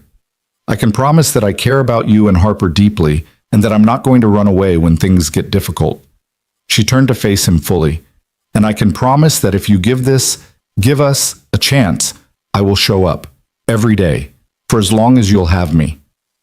The words hung between them, heavy with possibility and risk.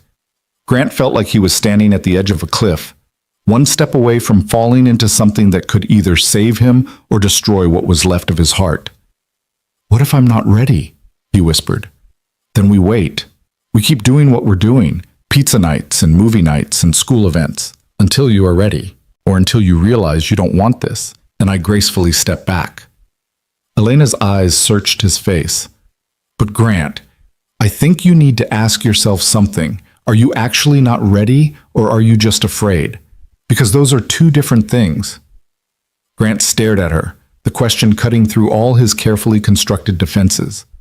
Was he not ready? Or was he just terrified of being happy again, of letting someone new into his heart, of admitting that life could still hold joy even after devastating loss? "I don't know," he said honestly. "I don't know how to tell the difference anymore." Elena reached out and took his hand, her fingers warm against his. "That's okay. You don't have to figure it all out tonight. But Grant, I need you to know something. I'm not Catherine. I'm not trying to replace her or erase her memory. Whatever this is between us, it's something new. It doesn't diminish what you had before." Harper included Catherine in her art project tonight. "I know, and it was beautiful." "You weren't threatened by that? By the fact that she still thinks of her mother as part of our family?" Elena squeezed his hand. "Of course not. Catherine is part of your family. She always will be. She's Harper's mother. She's the woman you loved. Nothing that happens between us changes that." Her voice softened. "Grant, I would never ask you or Harper to forget Catherine. That's not how love works. We don't stop loving people just because they're gone. We just learn to make room for new love alongside the old." Something in Grant's chest cracked open completely at those words. For 3 years, he'd been operating under the assumption that moving forward meant leaving Catherine behind, that being happy again would be a betrayal, that any new relationship would require erasing the memory of his late wife.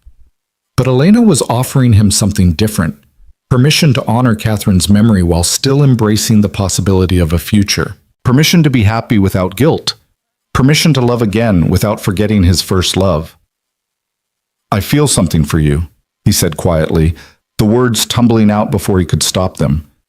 "Something terrifying, something that makes me want to pull you closer and push you away at the same time, and I don't know what to do with it." Elena's eyes shimmered in the porch light. "What do you want to do with it?"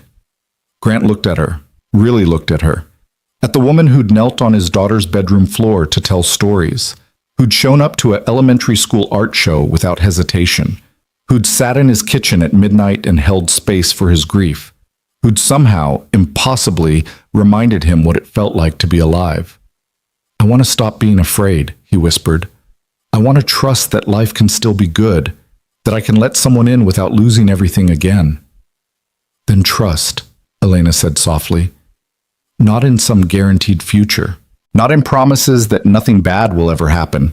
Just trust that right now in this moment, what we're building together is real and worth protecting."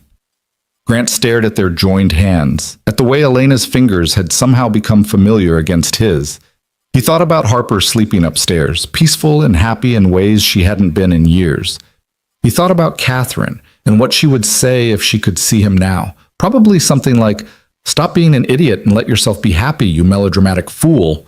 The thought made him smile despite the tears threatening to spill over. "Okay," he said. "Okay? Okay, I'll try. I can't promise I won't panic or sabotage this or do something stupid out of fear. But I'll try to trust, to be present, to stop waiting for the other shoe to drop." He looked up at Elena. "If you're patient with me." Elena's smile was radiant. "I can be patient." They stood there on the porch, hands clasped, the weight of admission hanging between them. It wasn't a declaration of love, it wasn't a commitment to forever, but it was something, an agreement to try, to be open, to see where this connection might lead. "I should go," Elena said eventually, though she didn't move. "It's late." stay, Grant said, then immediately backtracked. I mean, not like that. I mean, we have a guest room, and it's late, and He was fumbling, suddenly awkward. I just don't want you to go yet. Elena's smile was gentle. I'll stay for a bit longer, but I should sleep in my own bed tonight. We're taking this slow, remember? Right, slow. Grant felt simultaneously relieved and disappointed. They went back inside, settling on the living room couch with mugs of tea that neither of them really wanted, but provided something to do with their hands. They talked about everything and nothing. Elena's work, Grant's latest project at the company, Harper's progress in school, favorite books, embarrassing childhood stories. At some point, Elena's head ended up on Grant's shoulder, and his arm found its way around her. It felt natural, easy, like a gesture they'd performed 1,000 times before. Grant tried to remember the last time he'd held someone like this, and realized with a jolt that it had been Catherine, the night before she died, both of them exhausted and falling asleep on this very same couch after Harper's 5th birthday party. The memory should have made him pull away, should have filled him with guilt. But instead, it felt like Catherine was giving her blessing, like she'd approve of this woman who was helping her daughter heal, who was teaching Grant how to live again. What are you thinking? Elena murmured. That Catherine would have liked you, Grant said honestly. She always said I needed someone who wouldn't let me brood, someone who'd call me on my nonsense. Smart woman, the smartest. Grant paused. Is it weird that I'm talking about her while holding you? No. It would be weird if you didn't talk about her. She's part of your story, Grant, part of who you are. Elena shifted slightly to look up at him. I want to know about her, about your life before. Not in a jealous way, but in a genuinely interested way. She helped make you who you are, and I like who you are. Grant found himself talking then, really talking about Catherine for the first time in years. Not the sanitized version he gave when people asked, but the real Catherine, brilliant and impatient and funny, terrible at cooking but insistent on trying, convinced she could fix anything with enough determination, the way she'd snort when she laughed really hard. How she'd stolen his college sweatshirt and worn it until it fell apart. Elena listened without trying to compare herself or change the subject. She asked questions that showed she was really hearing him, not just waiting for him to finish. And slowly, Grant felt another piece of his grief loosen and transform into something softer, not forgetting, but remembering with less pain. She sounds wonderful, Elena said when he finally fell silent. She was. And she would have hated that I've spent 3 years being miserable in her name. She was big on living life fully, on squeezing every moment of joy out of existence. Grant smiled sadly. She used to say that fear was the only real waste of time.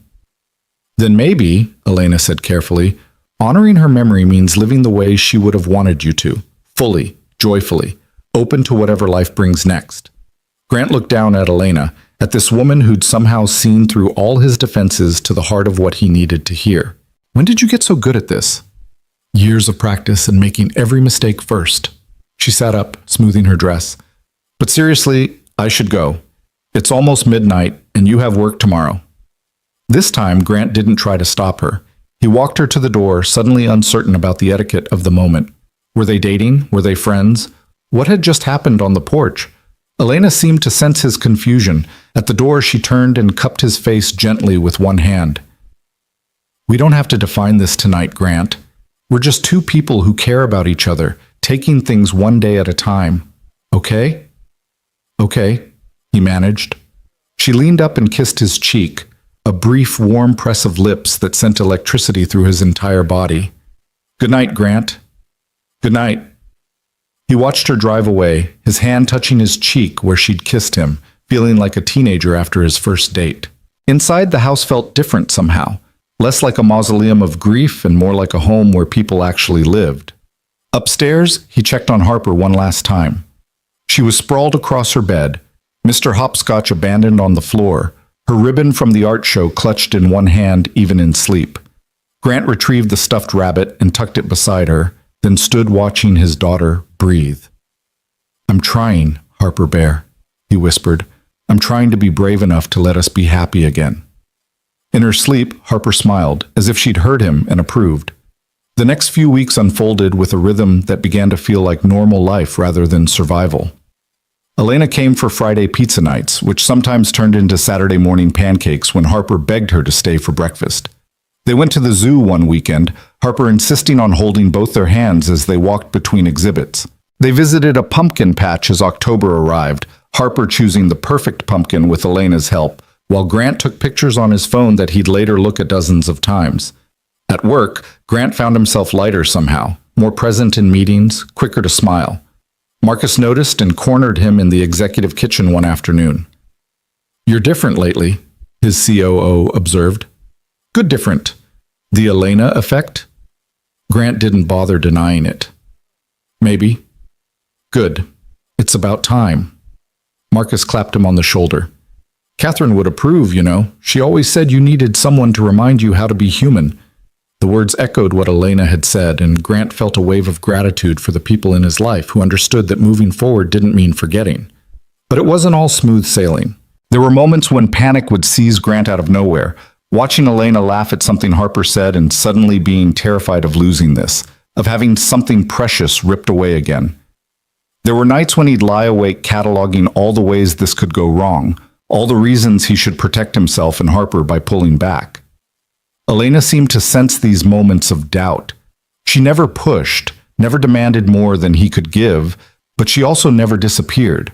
She remained steady, present, exactly what he needed, even when he didn't know how to ask for it.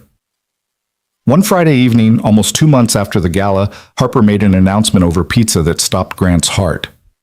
"I love Elena," she said matter-of-factly, reaching for another slice. "Like family love. Is that okay?" Grant froze, his mind racing. This was what he'd been afraid of, Harper getting attached, loving someone who might not stay, setting herself up for potential heartbreak. But Elena handled it with her usual grace. "I love you too, Harper. Like family love." "Do you love my daddy?" Harper asked with 6-year-old directness. The room fell silent. Grant couldn't breathe. Elena set down her pizza carefully, her expression serious but warm. "I care about your daddy very much," she said honestly. "We're still figuring out what that means, but yes, I have very strong feelings for him." Harper considered this, then nodded as if it made perfect sense. "Good, because I think he needs someone to love him besides me. I'm only 6, so I can't do everything." The casual wisdom of it made Grant's eyes burn. Out of the mouths of babes, Catherine would have said. "You do plenty, sweetheart," Grant managed, his voice thick. "You do more than you know." After Harper was in bed that night, Grant and Elena stood on the back porch in comfortable silence. Finally, Grant spoke. "She loves you." "I know. That terrifies me." "I know that too." Grant turned to face Elena fully. "I need to know that you're in this. Really in this. Because if Harper loves you and you decide this isn't what you want, if you leave..." "Grant."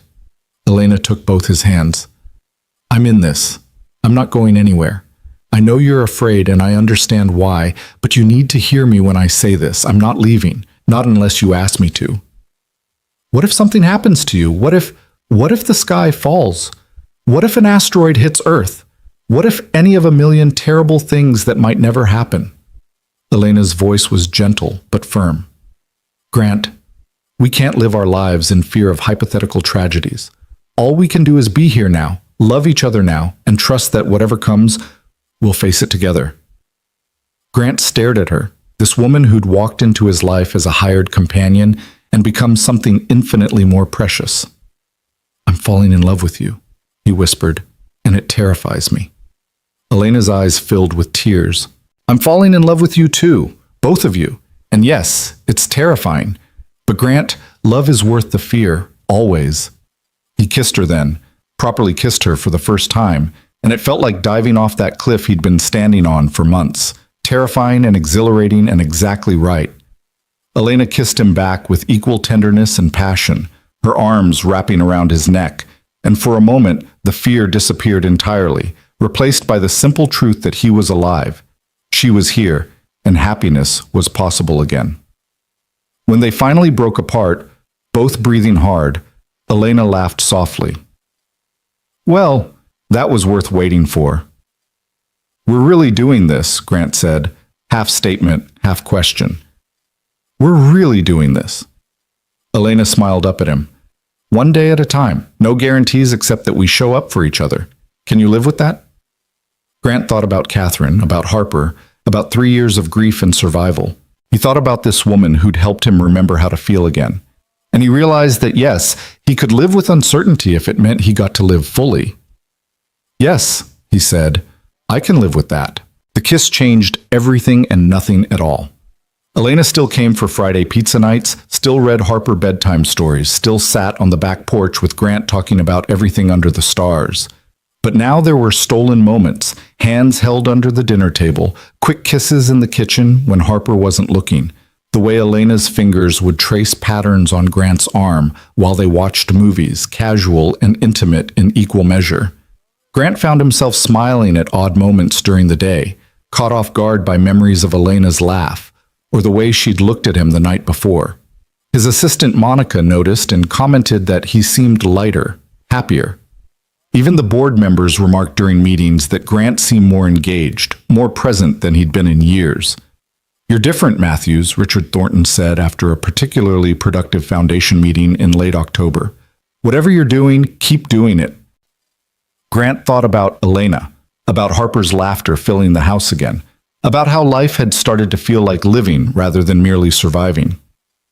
I intend to, he replied. But it wasn't all easy.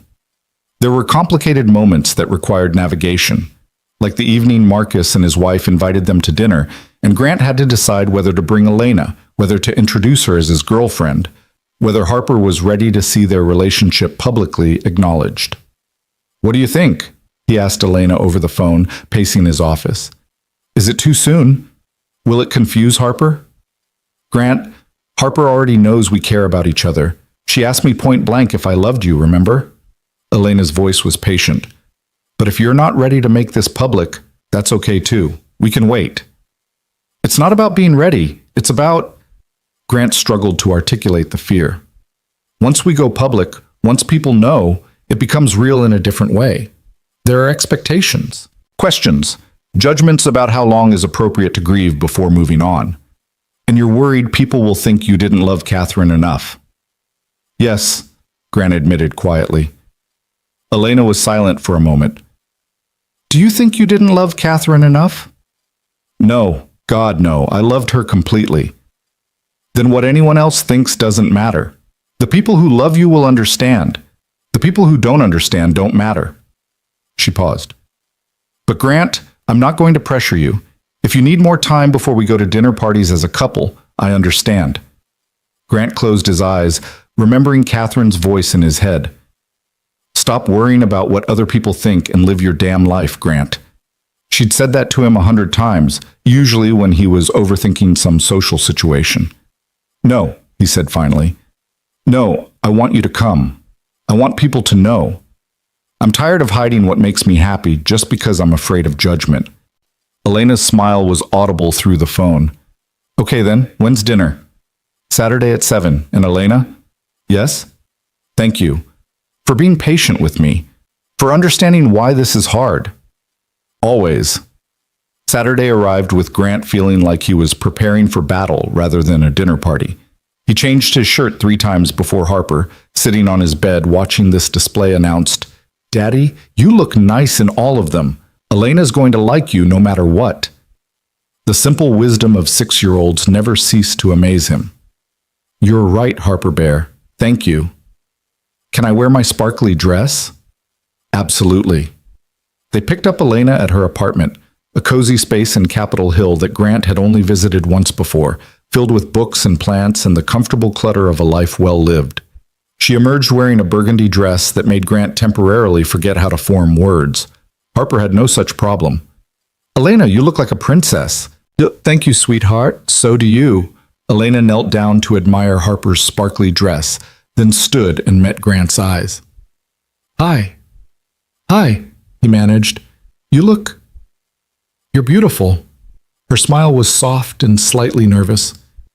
You clean up pretty well yourself. The drive to Marcus's house in Queen Anne was filled with Harper's chatter about school and the new book she was reading and whether Marcus's kids would be there to play with. Elena answered every question while her hand found Grant's on the console between them, squeezing gently when she felt his tension. Marcus and his wife Jennifer answered the door together, their 3 kids immediately swarming Harper and dragging her off to the playroom. Jennifer, a warm woman with graying blonde hair and laugh lines around her eyes, pulled Elena into a hug as if they'd known each other for years. "I'm so glad you're here," Jennifer said. "Marcus has told me so much about you both." They settled in the living room with drinks while the kids played upstairs, their laughter and running footsteps a comforting soundtrack. Marcus raised his glass in a toast. "To new beginnings," he said, his eyes on Grant with understanding and approval. Grant felt the tightness in his chest ease slightly.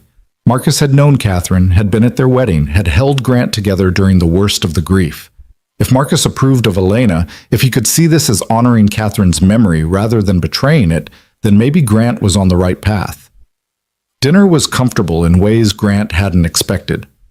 Jennifer was easy to talk to, asking Elena about her background without being intrusive, sharing stories about their own family that had everyone laughing. The kids joined them for dessert, Harper proudly introducing Elena to Marcus's children as "my friend who comes to our house all the time." It was Marcus's daughter, 8-year-old Lily, who asked the question that made the adults freeze. "Are you Harper's new mom?" The room went silent. Harper looked up from her ice cream, suddenly uncertain. Grant's heart hammered, but Elena handled it with the grace she brought to everything. "No, sweetheart. Harper's mom is someone very special who isn't here anymore, but she'll always be Harper's mom." Elena glanced at Grant, then back at Lily. "I'm Harper's friend, and her dad's friend, and I love them both very much." Lily considered this seriously, then nodded and returned to her dessert as if the matter was settled. Harper's shoulders relaxed, and Grant realized he'd been holding his breath. After dinner, while the kids played and Jennifer made coffee, Marcus pulled Grant aside on their back deck. "She's good for you," Marcus said without preamble. "Elena, I've never seen you like this, not even before Catherine died. You're present, really present." "I'm terrified," Grant admitted. "Every day I'm terrified something will happen, that I'll lose her, that Harper will lose her, that I'll have to go through that grief again." Catherine's death was tragic and sudden, but Grant, you can't live your whole life afraid of tragedy. That's not living. That's just existing. Marcus turned to face him. "Catherine loved you. She would want you to be happy. She would like Elena, I think. And she would absolutely hate that you've spent 3 years in this half-life because you're afraid to move forward." "How do you know?" "Because I knew Catherine, and because she told me once, after her father died, that the worst thing about grief is how it can make us afraid to love again. She said we owe it to the people we've lost to keep living fully, to keep loving deeply, to squeeze every bit of joy out of life we can." Marcus clapped Grant on the shoulder. "You're doing that now. Don't stop." Inside, Grant found Elena helping Jennifer with dishes while Harper and the other kids performed an elaborate play they'd created. He watched Elena laugh at something Jennifer said, watched her dry a plate with the comfortable ease of someone who belonged here, and felt something settle in his chest. This was right. This was good. And Catherine would approve. The drive home was quiet, Harper asleep in the back seat within minutes. Elena's hand found Grant's again, and they drove through Seattle's nighttime streets in comfortable silence. "That went well," Elena said eventually. "It did. Marcus and Jennifer really like you." "I really like them." "And Grant?" She squeezed his hand. "Thank you for including me tonight. I know it wasn't easy." "It was easier than I expected, probably because you handled Lily's question so perfectly." Grant glanced at her. "You always know what to say." "Not always, but I've had a lot of practice with difficult questions from children." Elena was quiet for a moment. "Was it okay? What I told her? About not being Harper's mom?" "It was perfect. Because it's the truth." Grant pulled into his driveway, turning off the engine but not moving to get out. "Elena, I need you to know something. Whatever this is between us, wherever it goes, Catherine will always be part of it. She's Harper's mother. She's the woman I loved. I can't erase that. I don't want you to erase that. I never want you to." Elena turned to face him in the darkness of the car. "Grant." I fell in love with you knowing you were a widower, knowing you had this history, knowing you came as a package deal with a daughter who'd lost her mother. I'm not trying to replace Catherine. I'm just trying to love you both as you are now." Grant leaned across the console and kissed her, slow and deep, trying to convey everything he felt but couldn't quite put into words. When they broke apart, Elena was smiling. "Come on," she said softly. "Let's get our girl inside." Our girl. The phrase made Grant's heart skip. Elena had said it so naturally, as if Harper belonged to both of them now. And maybe, Grant thought as he carried his sleeping daughter inside, she did. November brought rain and shorter days and a conversation with Harper that Grant had been dreading. They were doing bedtime routine, Harper in her pajamas and brushing her teeth, when she asked the question he'd known was coming. "Daddy, is Elena your girlfriend?" Grant paused in the doorway of the bathroom. "Why do you ask, sweetheart?" Harper spit out toothpaste and rinsed her mouth. "Because you kiss her sometimes. I saw you in the kitchen last week." There was no judgment in Harper's voice, just curiosity. Grant knelt down to her level. "Does that bother you, that I kiss Elena?" Harper thought about it seriously. "I don't know. It's different, but I like Elena, and you smile more when she's here. You're not as sad." I was sad for a long time, wasn't I? "Yeah. After Mommy died, you were sad all the time. Even when you tried to hide it, I could tell." Harper's eyes were too wise for 6 years old. "But Elena makes you happy. She makes me happy too." Grant pulled his daughter into a hug. "You're right. Elena does make me happy. And yes, she's my girlfriend. Is that okay with you?" Harper pulled back to look at him. "Does it mean you don't love Mommy anymore?" The question hit Grant like a physical blow.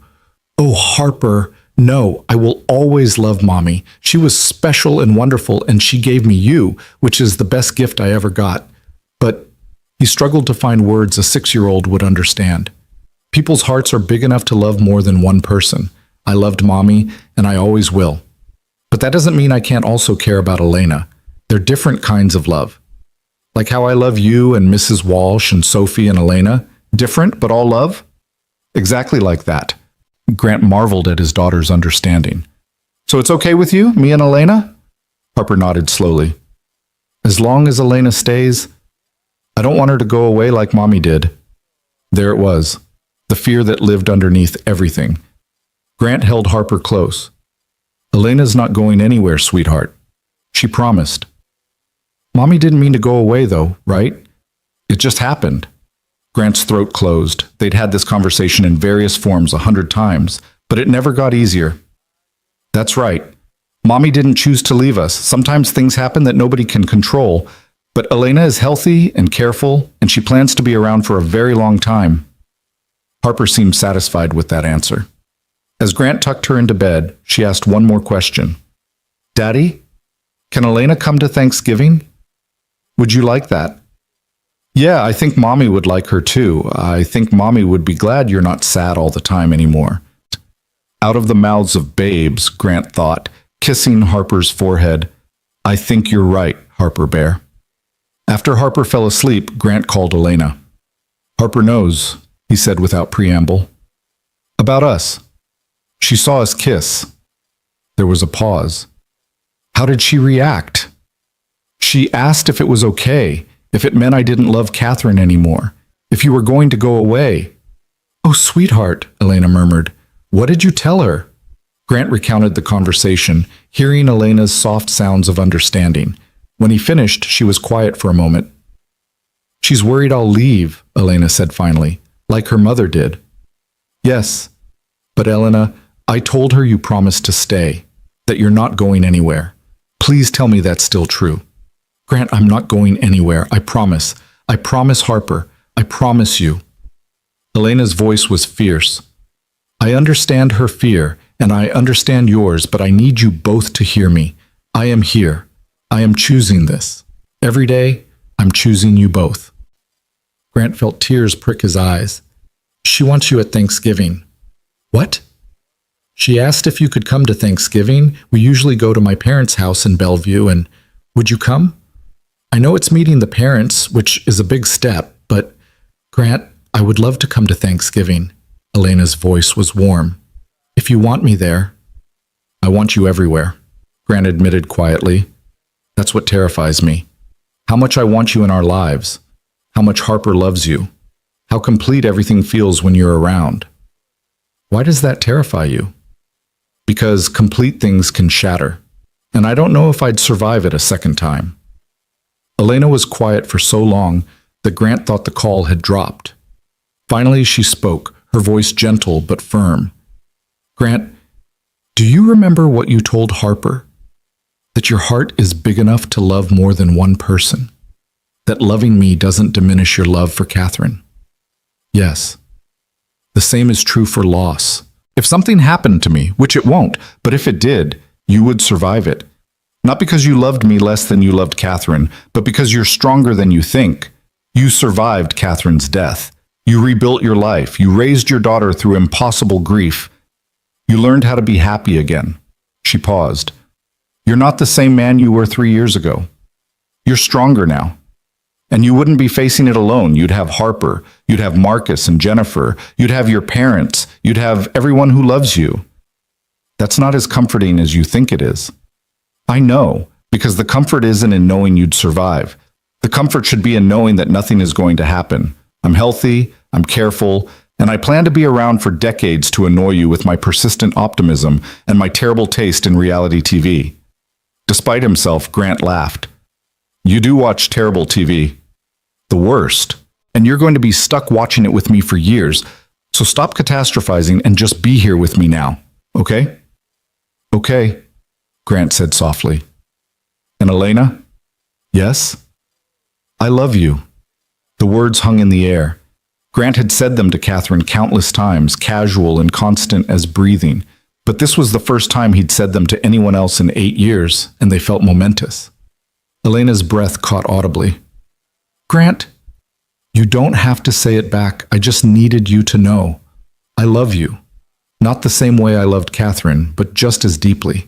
Maybe more deeply because this time I know how precious it is, how easily it can be lost. Grant Matthews, I love you too. Elena's voice was thick with emotion. I love you and Harper both, more than I ever thought I could love anyone. You're my family now. They talked for another hour about nothing important. Elena's day at work, Harper's upcoming school play, plans for the weekend. But underneath every word was the weight of those 3 words. I love you. They changed everything and nothing, made the future feel both terrifying and possible. Thanksgiving arrived cold and clear, with morning frost on the windows and Harper vibrating with excitement about seeing her grandparents and introducing them to Elena. Grant's mother had been carefully neutral on the phone when he'd mentioned bringing Elena, saying only, if she's important to you, then we want to meet her. Grant's father had been more direct. It's about damn time you let yourself be happy again, son. Bring the girl. We'll be nice. They drove to Bellevue mid-morning, the car loaded with dishes Grant's mother had requested they bring. Harper chattered nonstop from the back seat, telling Elena about Grandma's house and Grandpa's workshop and the big tree in the backyard where Mommy used to climb when she was little. Elena listened patiently, occasionally catching Grant's eye with a small smile. She dressed carefully, a burgundy sweater dress that was elegant but not trying too hard, her hair in soft waves, minimal makeup. She looked beautiful and nervous in equal measure. They're gonna love you, Grant said quietly as they pulled up to his parents' craftsman-style home. You can't know that. I do know that, because they love Harper and Harper loves you, and that's all that matters to them. His mother, Susan Matthews, opened the door before they could knock. She was a small woman with silver hair and Grant's same gray eyes, and she pulled Harper into a fierce hug before turning her attention to Elena.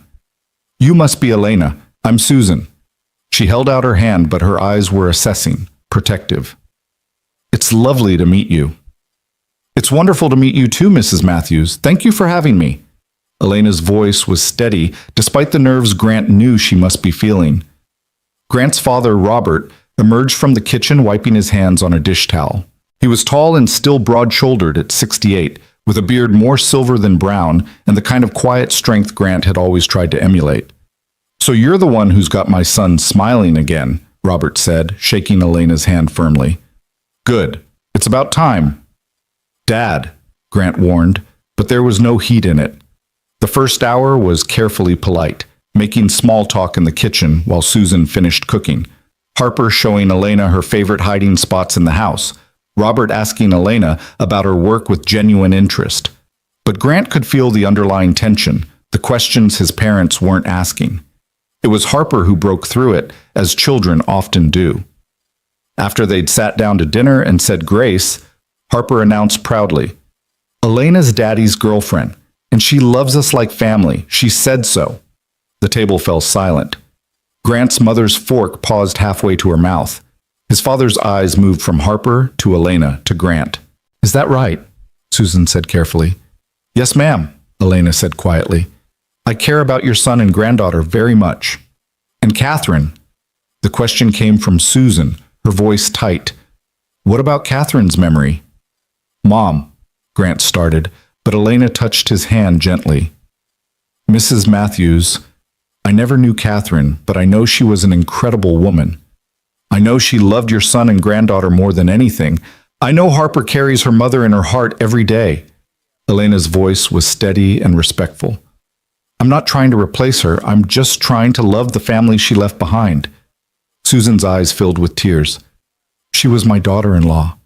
I loved her like she was my own." "I know, and I would never want to diminish that or pretend she didn't exist. Catherine is part of this family's story. She always will be." Grant watched his mother struggle with emotion, saw his father reach over to squeeze her hand. Finally, Susan nodded slowly. "Catherine would have wanted Grant to be happy," she said quietly, almost to herself. "She told me once, after her father died, that if anything happened to her, I should make sure Grant didn't spend his life alone, that he was too good at drowning in his own head." Grant's throat closed. "She said that?" "Right after Harper was born. We were in the hospital, just the two of us, and she was holding this tiny baby.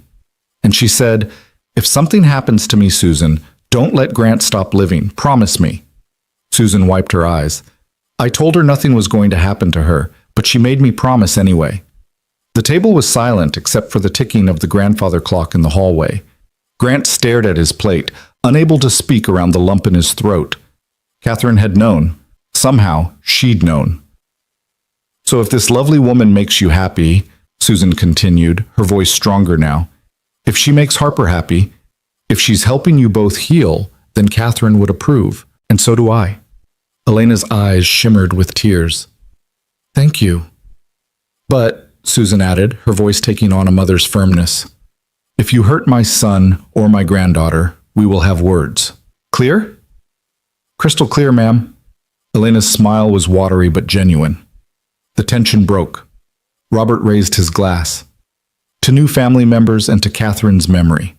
May we honor her by living fully and loving deeply." They clinked glasses and Harper beamed. "Does this mean Elena's officially family now?" "I think it does, Harper Bear," Grant said, his voice rough with emotion. The rest of the meal was warmer, easier. Susan asked Elena about her childhood, her family, her work. Robert told embarrassing stories about Grant's youth that made Harper giggle and Elena smile.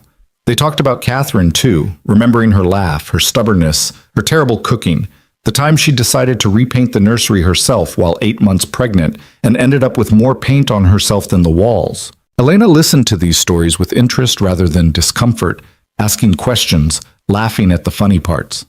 She didn't try to change the subject or make it about her. She just let Catherine be present at the table, part of the family narrative. After dinner, while the adults cleaned up, Harper dragged Elena to the backyard to see the famous climbing tree. Through the kitchen window, Grant watched them together, Elena pointing at something in the branches, Harper explaining something with animated gestures, both of them laughing. "She's good with Harper," Susan said quietly beside him. "She's good with both of us." "You love her." It wasn't a question, but Grant answered anyway. "Yes, I do. Not the way I loved Catherine, but—" "Grant," his mother turned to face him. "Stop qualifying it. You love her. That's enough. It doesn't diminish what you had with Catherine. The heart doesn't work that way." "Everyone keeps telling me that. Because it's true, and because we all see what we've been praying for, you coming back to life." Susan cupped his face with one hand, the way she'd done when he was a child. My boy, you've been in so much pain for so long. If Elena can help ease that pain, if she can help you remember how to be happy, then she's a blessing. Don't sabotage it by overthinking. Grant leaned into his mother's touch. I'm terrified of losing her. I know, but son, you can't live your life afraid of loss. That's not living. That's just waiting to die. She dropped her hand. Catherine's death was tragic and unfair, but you survived it. You raised Harper through it. You're stronger than you think. Elena said almost the exact same thing. Smart woman. Susan smiled. Hold on to her, Grant. Women who can handle you at your most difficult are rare. Outside, Elena and Harper had climbed onto the lower branches of the tree, both of them laughing about something. The late afternoon sun turned Elena's auburn hair to copper, and Harper's face was alight with joy. Grant pulled out his phone and took a picture. Not to post or share, just to remember this moment. His daughter and the woman he loved, both of them happy, both of them his. I intend to, he told his mother quietly. The drive home that evening was peaceful. Harper fell asleep almost immediately, exhausted from playing with her grandparents. Elena's hand found Grant's as they drove through the darkening November evening. Your parents are wonderful, she said softly. They loved you. My mother pulled me aside before we left and told me not to screw this up. Elena laughed quietly. Good advice. Elena, what my mother said about Catherine, about her making my mom promise that I wouldn't stop living, did that bother you? That Catherine thought about this, about me being with someone else? No, it makes me respect her even more. She loved you enough to want you to be happy, even if she wasn't there to see it. Elena squeezed his hand. That's the kind of love everyone should have. Generous and far-reaching. Grant brought her hand to his lips, kissing her knuckles. I don't deserve you. That's where you're wrong. You deserve all the happiness in the world, Grant Matthews. You and Harper both. They drove in comfortable silence for a while. Finally, Grant spoke again. Move in with us. The words hung in the air. Elena turned to stare at him. What? Move in with us. You're at the house almost every day anyway. Harper already thinks of you as family. My parents love you. And he glanced at her. I hate watching you leave every night. I hate waking up without you. I hate that your toothbrush isn't in my bathroom and your clothes aren't in my closet. Move in with us. Grant, that's a huge step. I know. And if you're not ready, I understand. We can wait. But Elena, I'm ready. I want you in my life permanently, officially, completely. I want Harper to wake up and see you at breakfast. I want you there for the hard days and the easy days and everything in between. Elena was quiet for a long moment, her hand still in his. Finally, she spoke, her voice thick with emotion. Yes. Yes? Yes, I'll move in with you and Harper. Yes to all of it. Grant felt something burst open in his chest. Joy, relief, terror, hope, all mixed together. Really? Really. I love you, Grant. I love Harper. I want to build a life with you both, so yes, I'll move in. He pulled the car over to the side of the road, not caring that they were blocks from home, and kissed her properly. She kissed him back with equal fervor, both of them laughing and crying at the same time. From the back seat, Harper's sleepy voice interrupted them. Are we home? Almost, sweetheart, Grant said, unable to stop smiling. Almost home. They told Harper the next morning over pancakes, Elena having stayed the night in the guest room as she often did on weekends. Harper was pouring an ambitious amount of syrup onto her stack when Grant cleared his throat. Harper Bear, Elena and I want to talk to you about something important. Harper looked up, syrup bottle paused mid-pour, her eyes suddenly wary. Grant recognized that look, the fear that flashed across his daughter's face whenever adults used serious voices, the fear that someone else was leaving. Elena must have seen it too because she reached across the table and took Harper's sticky hand. It's good news, sweetheart. I promise. What kind of good news? Harper's voice was small. The kind where I get to stay, Elena said gently. Your dad asked me to move in with you both, to live here, in this house, all the time. Would that be okay with you? Harper's eyes went wide. The syrup bottle clattered onto the table, forgotten. Really? You'd be here every day? Even on school nights? Every day. I'd be here when you wake up and when you go to sleep and everything in between. Elena squeezed Harper's hand. But only if you want that. This is your home too, and we need you to be comfortable with it. Harper looked at Grant, then back at Elena, her young face serious as she processed this information. Grant held his breath, suddenly terrified that his daughter might say no, might not be ready for this change, might feel like Catherine was being replaced. Then Harper's face split into the biggest smile Grant had seen since before Catherine died. Yes! She launched herself out of her chair and into Elena's arms. Yes, yes, yes, you can have the room next to mine, and we can have breakfast together every day, and you can help me with homework, and we can read stories every night. Elena caught her, laughing and crying at the same time. I'd love all of that. Harper pulled back suddenly, her expression concerned. But what about your house? Where will your stuff go? We'll bring my important things here, my books and clothes and the things I love, and we'll make space for everything. Elena brushed Harper's hair back from her face. We'll do it together, okay? You can help me unpack and decide where things should go. Can I help paint your room? We could do it purple, or maybe blue, or both. Grant laughed, the tension in his chest finally releasing. How about we let Elena decide what color she wants her room? Actually, Elena said, meeting Grant's eyes over Harper's head with a look that made his heart skip. I was hoping I wouldn't need my own room. Understanding dawned on Harper's face. You're going to sleep in Daddy's room, like married people? The question hung in the air. Grant and Elena hadn't discussed that particular detail, and suddenly Grant was acutely aware they should have. But Elena handled it with her characteristic grace. Yes, if that's okay with you, but Harper, that doesn't mean I won't have space for my things. And it doesn't mean you can't come find us if you need us at night. Nothing about that changes. Harper considered this seriously. Mommy used to sleep in Daddy's room. Grant's chest tightened. Here it was, the moment he'd been dreading. The moment Harper would realize that Elena moving in meant someone else sleeping in Catherine's space, using Catherine's closet, living Catherine's life. She did, Elena said quietly. And I'm not trying to replace your mommy, sweetheart. Nobody could ever do that. But your dad and I love each other, and people who love each other like to be close to each other. I know. Harper's voice was matter-of-fact. Mommy told me once that the best part of being married was never having to sleep alone. She said Daddy's snoring kept her awake, but she liked it anyway. Grant laughed despite the tears burning his eyes. I do not snore. You totally do, Elena said, grinning. Harper and I will have to form a support group. Harper giggled, and just like that, the moment passed. She returned to her pancakes, already planning where Elena's books should go and whether they needed more bookshelves, and could they please get a cat now that Elena was moving in.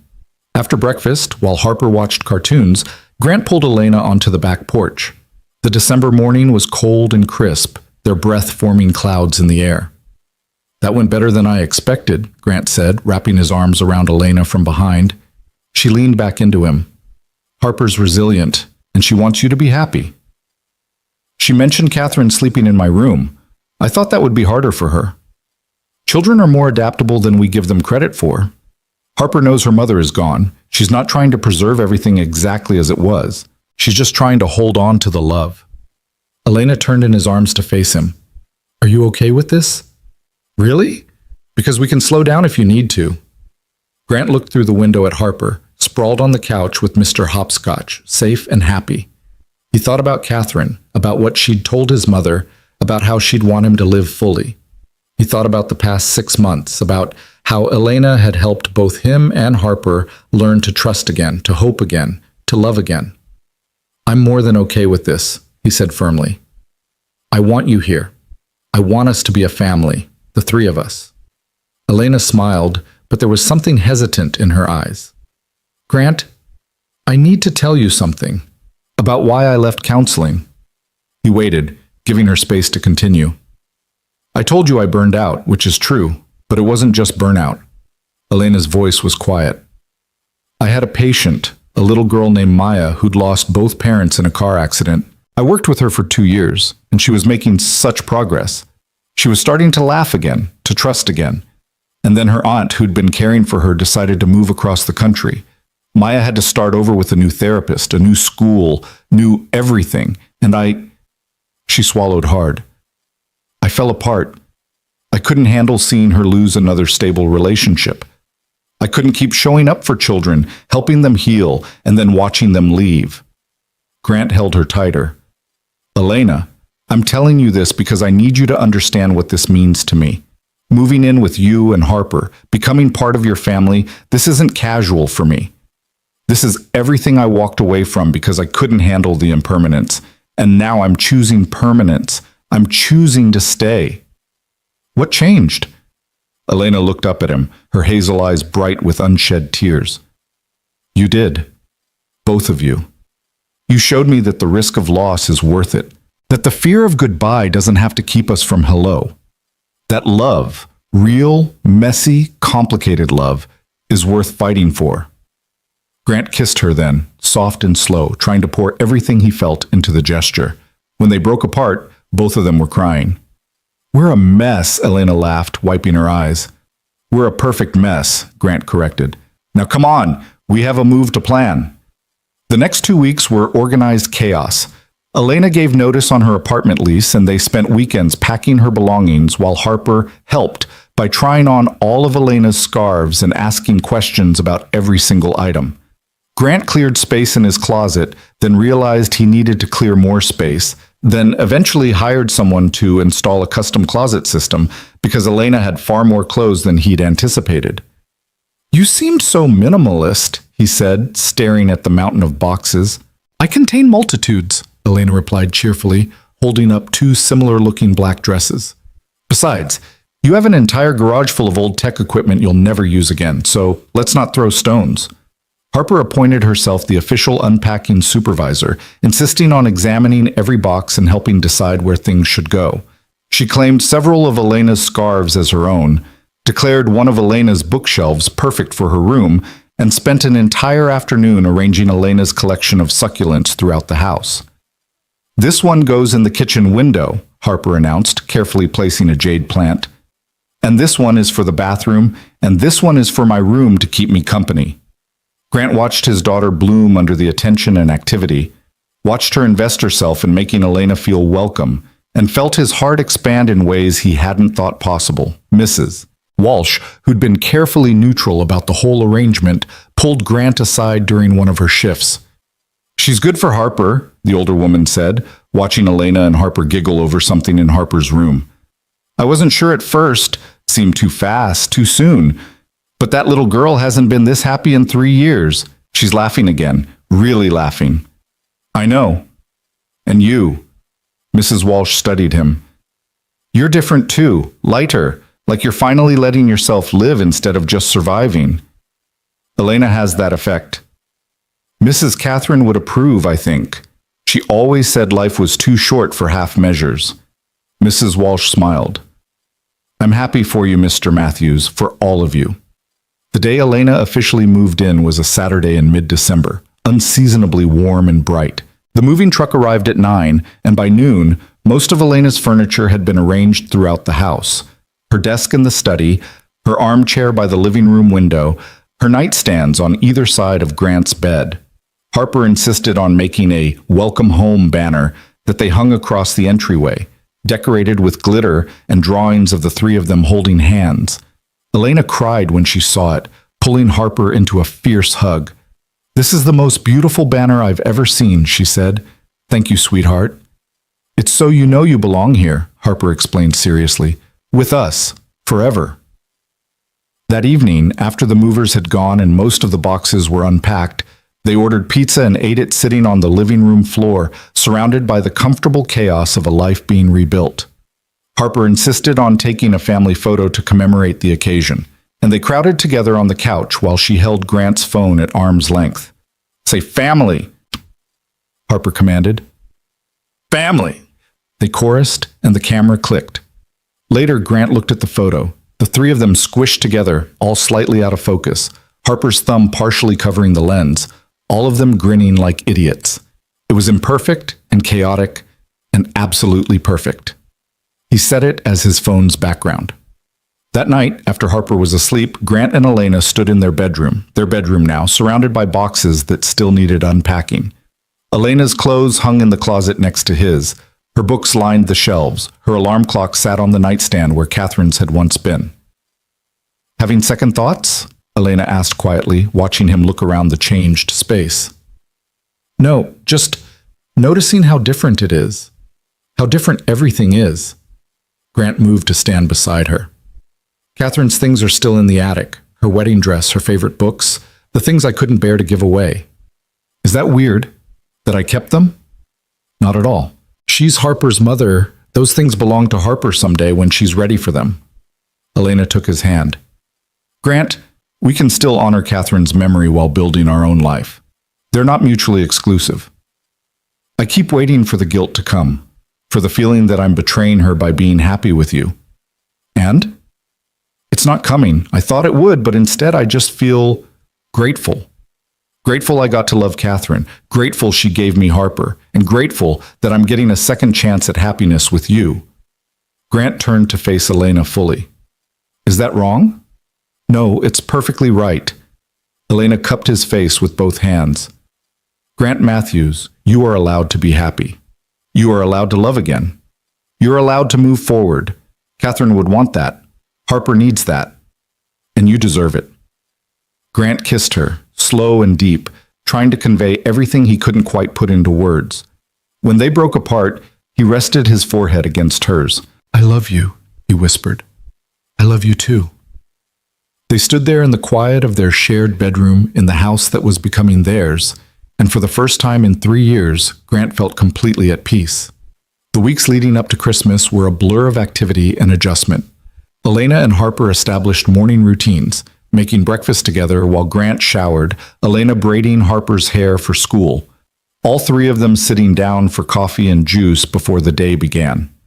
Evenings fell into patterns too. Homework at the kitchen table while Elena made dinner and Grant caught up on work emails, family meals where they actually talked and laughed, bedtime stories that sometimes included all three of them squished into Harper's twin bed.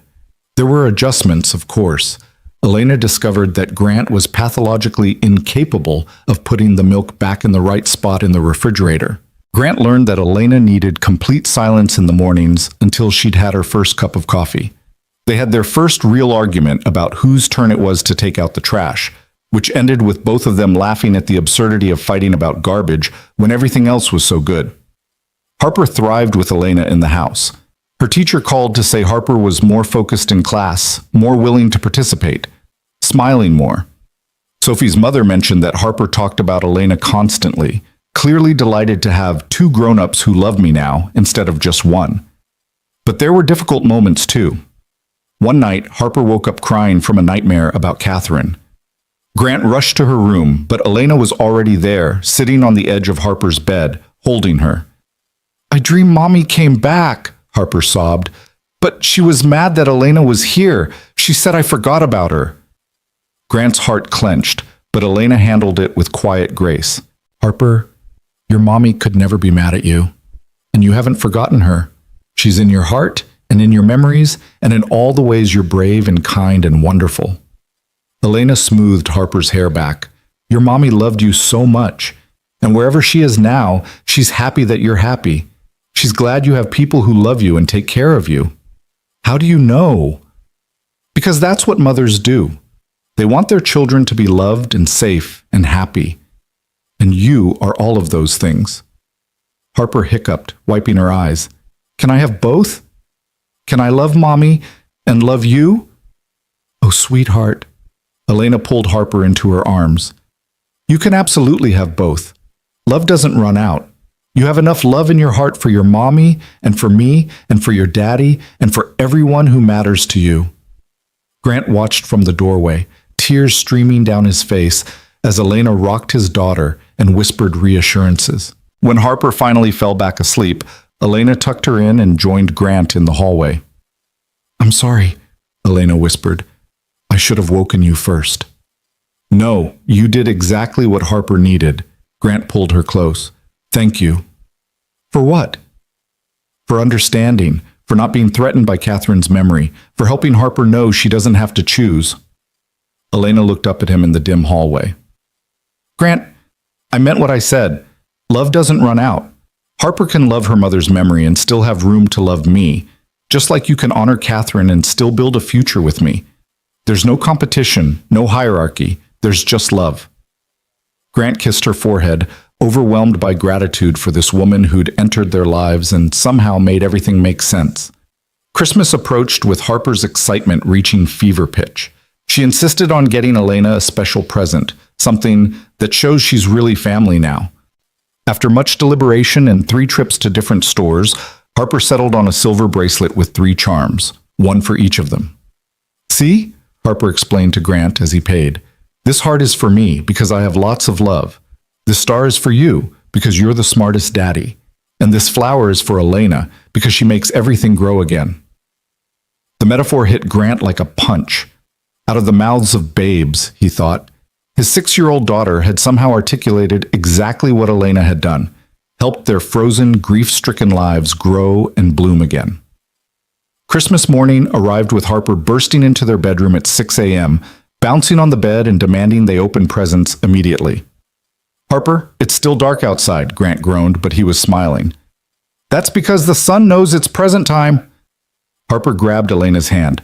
Come on, come on! They stumbled downstairs, Grant making coffee while Harper vibrated with anticipation in the living room. The tree they'd decorated together glowed with lights, presents piled beneath it. A mountain of carefully wrapped gifts that represented the first Matthews family Christmas in 3 years that felt like a celebration rather than a funeral. Harper insisted Elena open her gift first. When Elena unwrapped the bracelet and read the card explaining each charm, she burst into tears. Harper, this is the most beautiful gift I've ever received. Elena fastened the bracelet around her wrist, then pulled Harper into her lap. Thank you, sweetheart. I'll treasure it forever. Do you like it? Really? I love it. Just like I love you. Grant watched them together, his heart so full it ached. He pulled out his phone and took a picture. Elena and Harper cuddled on the couch, morning light streaming through the windows, the Christmas tree glowing behind them, both their faces alight with joy.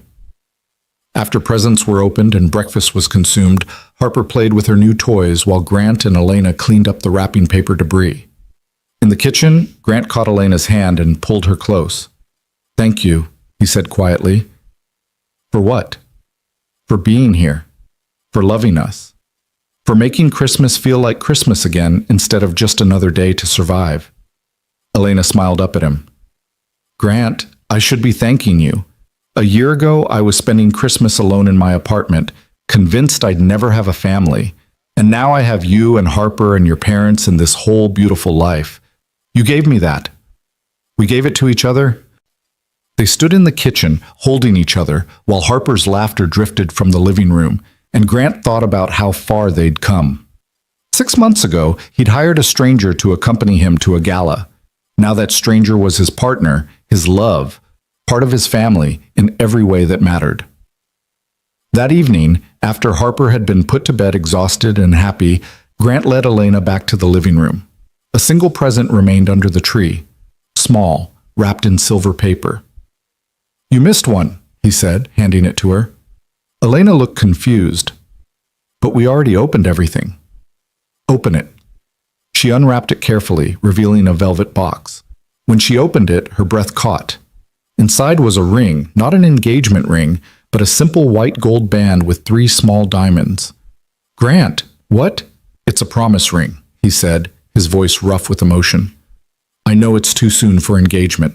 We've only been together 6 months, and you just moved in, and I don't want to rush anything. But Elena, I need you to know that this is forever for me. You're not a placeholder. You're not a rebound. You're the woman I want to build a life with, the woman I want to grow old with, the woman I want by my side for whatever comes next. Elena's eyes filled with tears. Grant, I love you. Harper loves you. And when we're both ready, when the time is right, I'm going to ask you to marry me properly. But for now, I just need you to know that you're it for me. You're my future. Elena stared at the ring, then at Grant, tears streaming down her face. You're serious? Completely. Grant Matthews, I love you so much. She held out her right hand. Put it on. He slid the ring onto her finger, his own hands shaking slightly. It fit perfectly, the 3 diamonds catching the Christmas lights. 3 diamonds, Elena said softly, understanding. 1 for each of us. 1 for each of us, Grant confirmed. You, me, and Harper. A family. Elena launched herself into his arms, kissing him through her tears. Yes. Yes to all of it. Yes to forever. They held each other in the glow of the Christmas tree, the house quiet around them, and Grant felt something click into place. This was home. This was family. This was the life he was meant to have. Not a replacement for what he'd lost, but something new and precious in its own right. Upstairs, a small voice called out, "Daddy? Elena! I can't sleep!" They broke apart, laughing. "Duty calls," Elena said, wiping her eyes. They went upstairs together, both climbing into Harper's bed to settle her back down. Harper snuggled between them, her small body warm and trusting. "This was the best Christmas ever," Harper murmured sleepily. "We're all together." "We are, Harper Bear," Grant said, his arm around both his daughter and the woman he loved. "We're all together." "Forever?" Harper asked, her voice already fading toward sleep. Grant looked at Elena over Harper's head. She smiled at him, the promise ring glinting on her finger. "Forever," they said together. Harper's breathing deepened into sleep, but Grant and Elena stayed, holding their little girl between them, reluctant to break the perfect moment. Finally, Elena spoke softly. "Grant, can I tell you something?" "Always." "I used to think that helping people heal meant never getting too attached, that professional distance was the only way to survive doing this work. But you and Harper taught me something different. You taught me that sometimes healing isn't about distance, it's about presence. It's about showing up and staying and letting yourself be changed by the people you're helping. You changed us too," Grant said quietly. "Before you, we were just surviving, existing, going through the motions. You reminded us how to live." "No." Elena's voice was firm but gentle. "You were already learning how to live again. I just showed up at the right time. You and Harper did the hard work of healing. I just got to be part of the journey." Grant thought about that, about the 3 years of grief, the slow crawl back to functionality, the gradual acceptance that Catherine was gone. Elena was right. The healing had started before she arrived, but she'd accelerated it, deepened it, made it real in ways he couldn't have achieved alone. "We needed you," he said finally. "Both of us.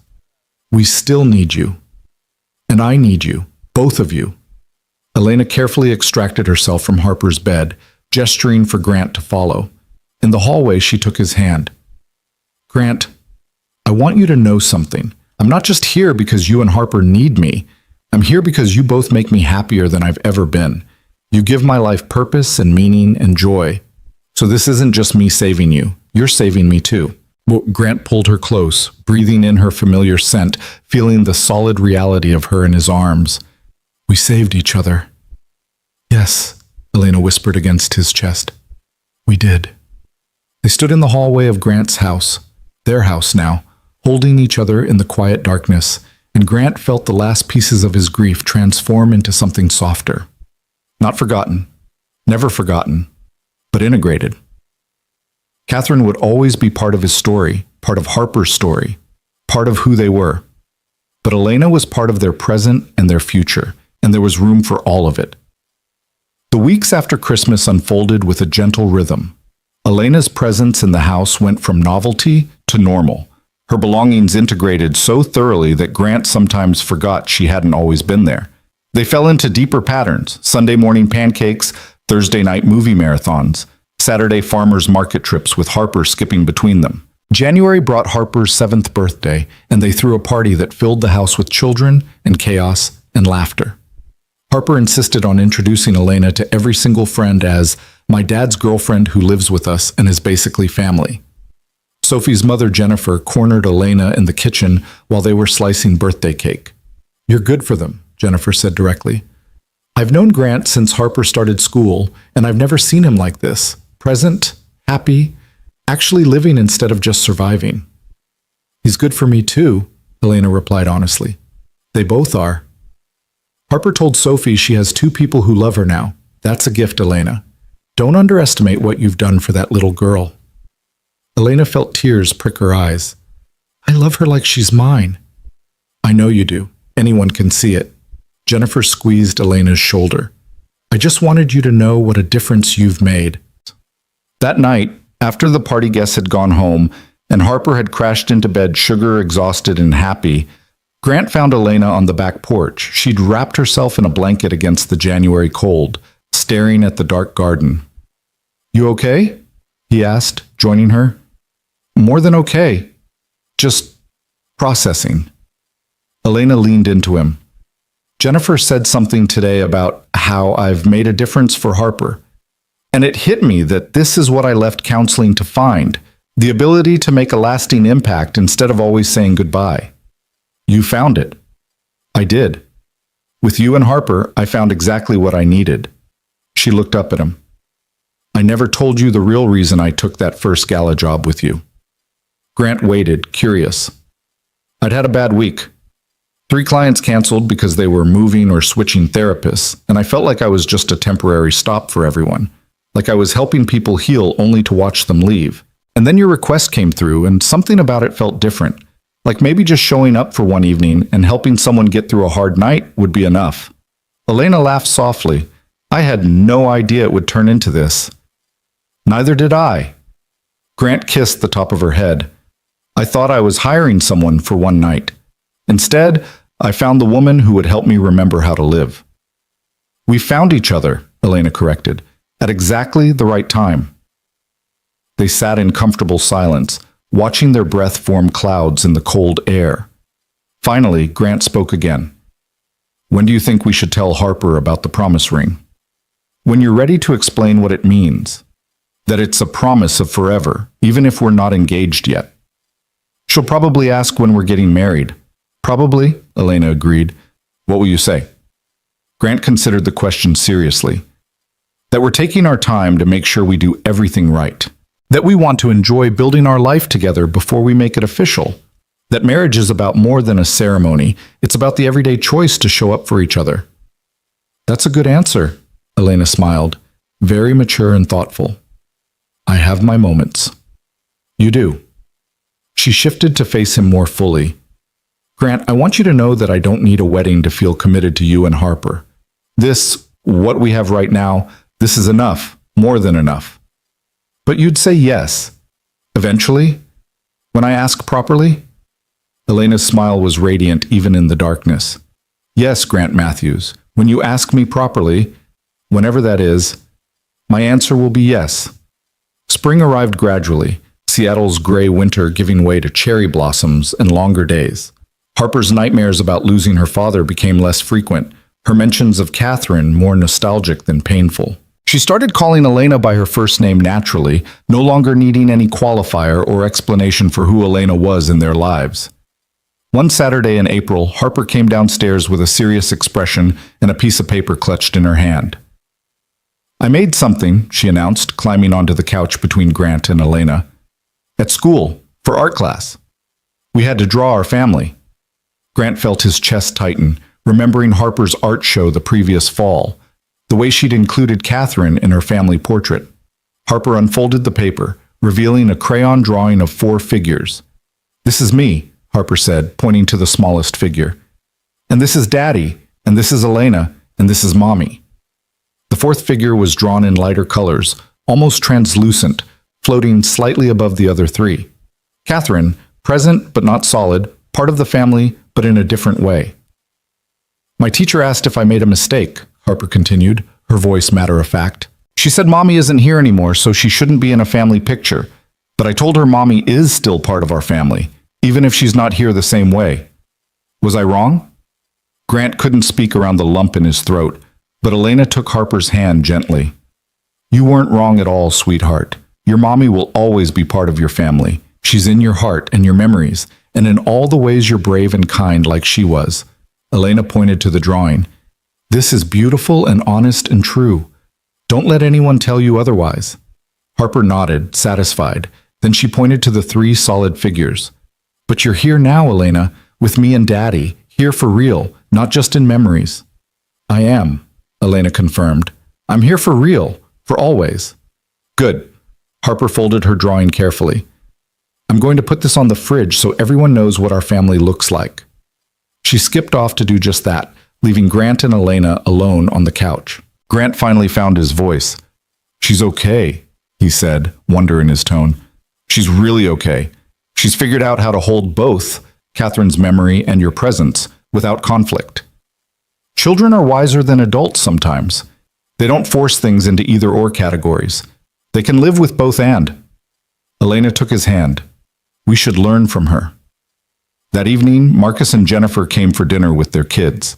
It had become a monthly tradition, these family dinners where the children ran wild and the adults caught up over wine and good food. After the meal, while the kids played in the yard and Jennifer helped Elena with dishes, Marcus pulled Grant onto the deck.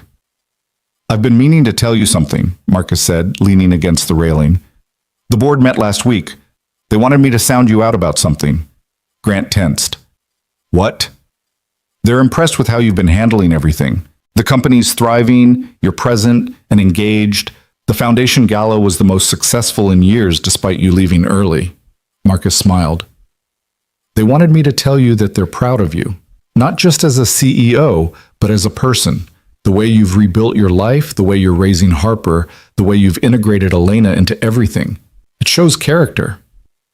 They discussed my personal life in a board meeting?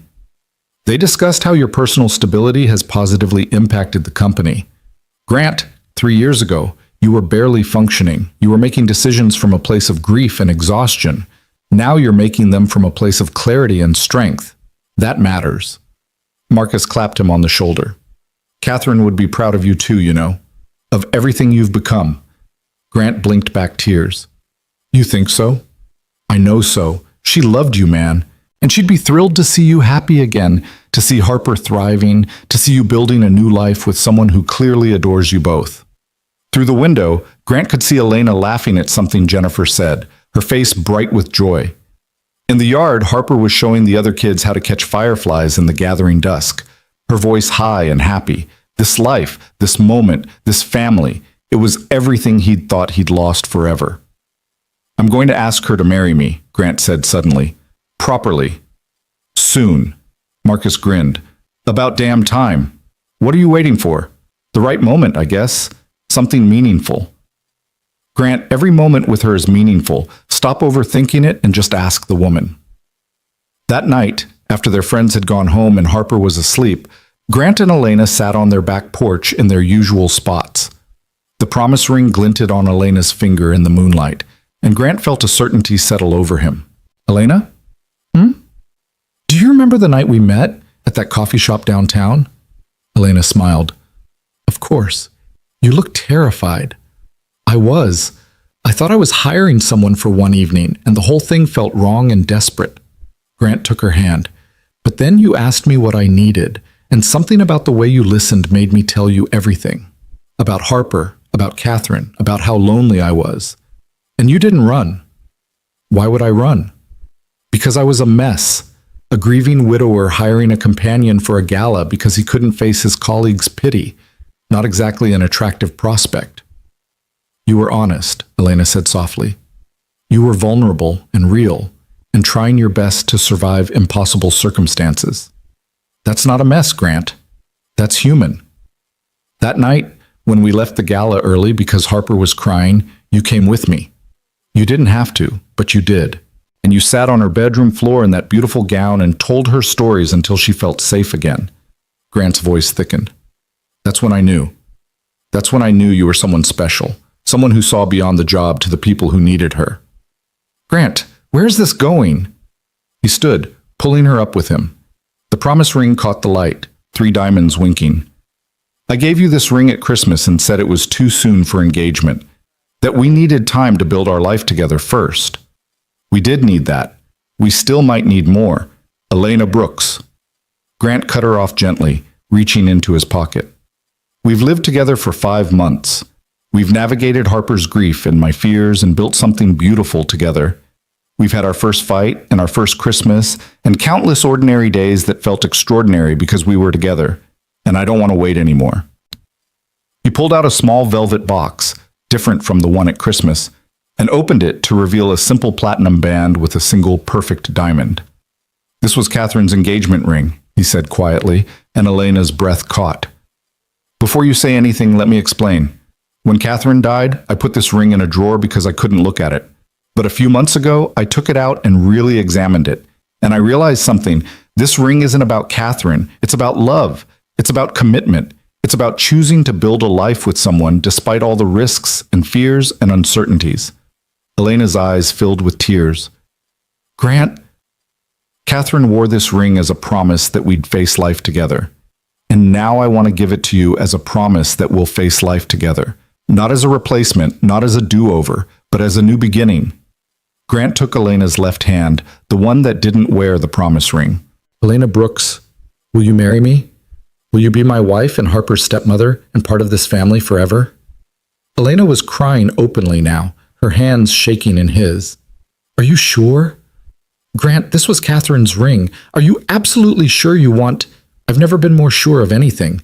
Catherine would approve. She'd want this ring to represent love and commitment, not sit in a drawer gathering dust. And Elena, I love you. I want to marry you. I want to wake up next to you for the rest of my life. So please, say yes. Yes. Elena laughed through her tears. Yes, Grant Matthews, I will marry you. I will love you and Harper for the rest of my life. Yes. Grant slid the ring onto her finger, and it fit perfectly, settling next to the promise ring as if it had always belonged there. He pulled Elena into his arms, kissing her with all the love and relief and joy he felt, and she kissed him back with equal passion. When they broke apart, both laughing and crying, a small voice spoke from behind them. Does this mean Elena is going to be my real mom now? They whirled to find Harper standing in the doorway in her pajamas, Mr. Hopscotch clutched in her arms, her eyes wide and hopeful. Harper, what are you doing up? Grant asked, his heart racing. I heard talking. I wanted to see. Harper looked at Elena's hand, at the ring glinting there, and her face split into a huge smile. You're getting married. Elena knelt down to Harper's level. Is that okay with you, sweetheart? Your dad asked me to marry him, and I said yes, but only if you're okay with it. Harper launched herself at Elena, wrapping her arms around her neck. Yes, I'm okay with it. I want you to be my mom. Elena held her tight, crying again. I can't replace your mommy, Harper. Nobody can.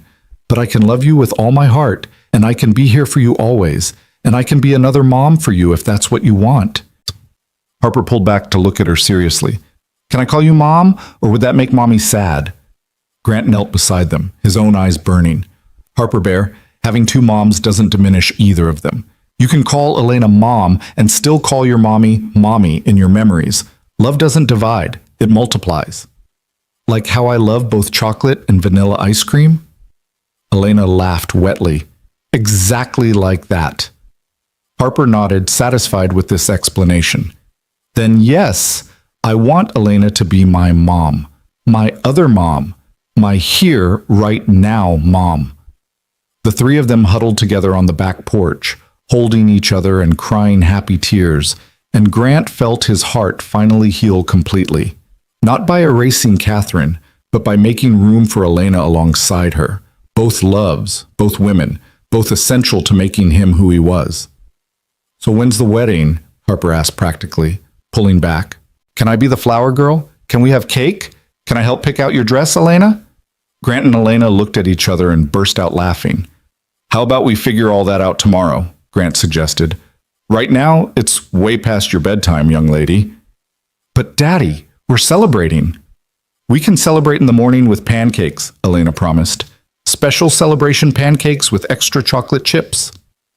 That seemed acceptable to Harper. They all went upstairs together, tucking Harper into bed for the second time that night. She insisted on examining Elena's ring one more time, holding her finger up to the light. It's pretty, Harper pronounced. Mommy had good taste. She did, Elena agreed softly. In rings and in the family she built with your dad.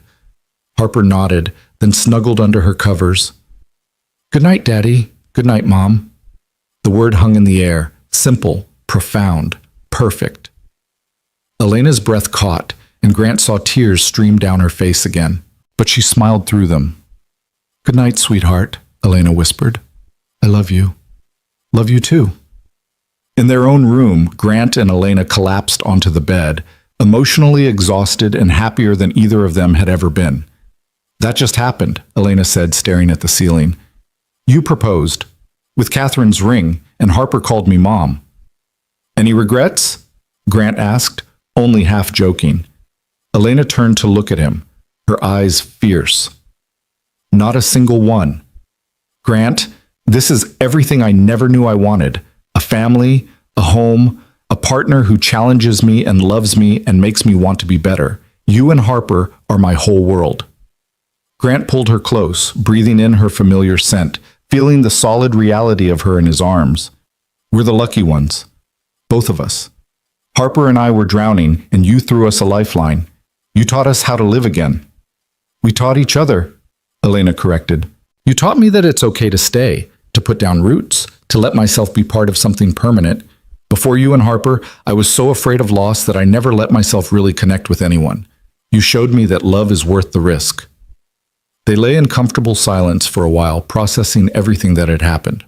Finally, Grant spoke again. We should probably talk about the actual wedding. When, where, how big.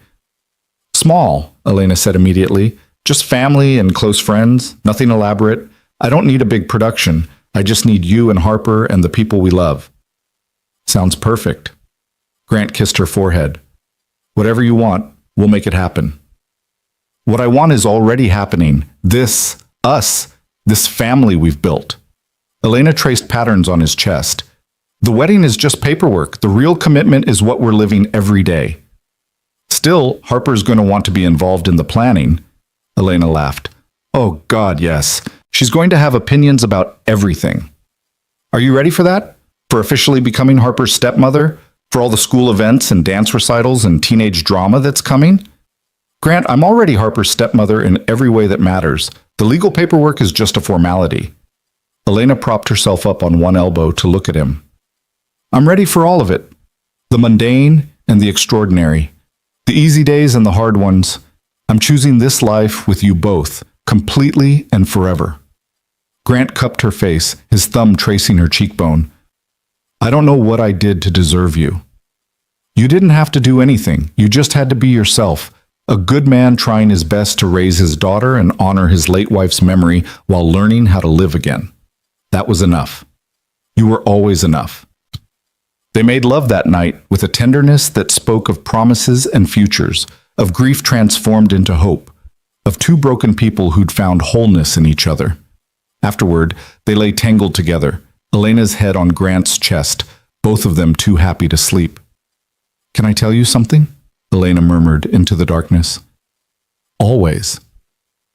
I used to think my life's purpose was to help children heal from trauma. That's why I became a counselor, why I threw myself into that work so completely. But now I think my purpose was always to find you and Harper, to be part of this family. Everything else was just preparation. Grant's arms tightened around her.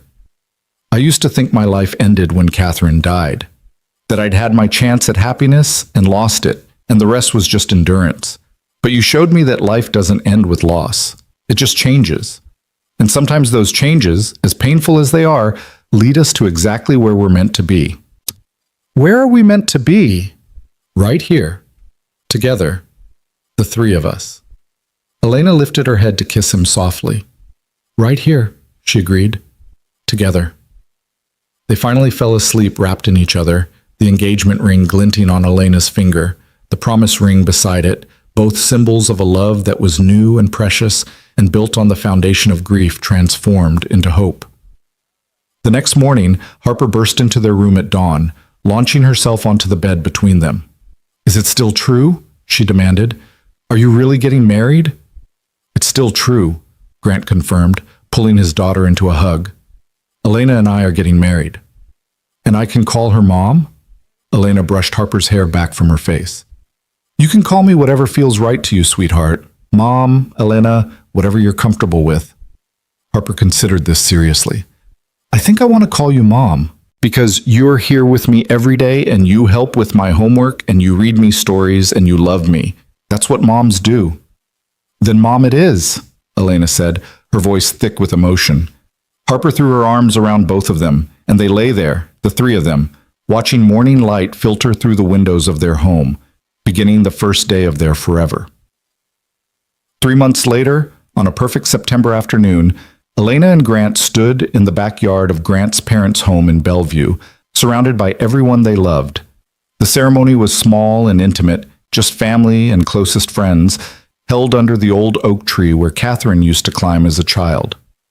Harper stood beside Elena as the flower girl, wearing a purple dress she'd chosen herself, holding a basket of rose petals.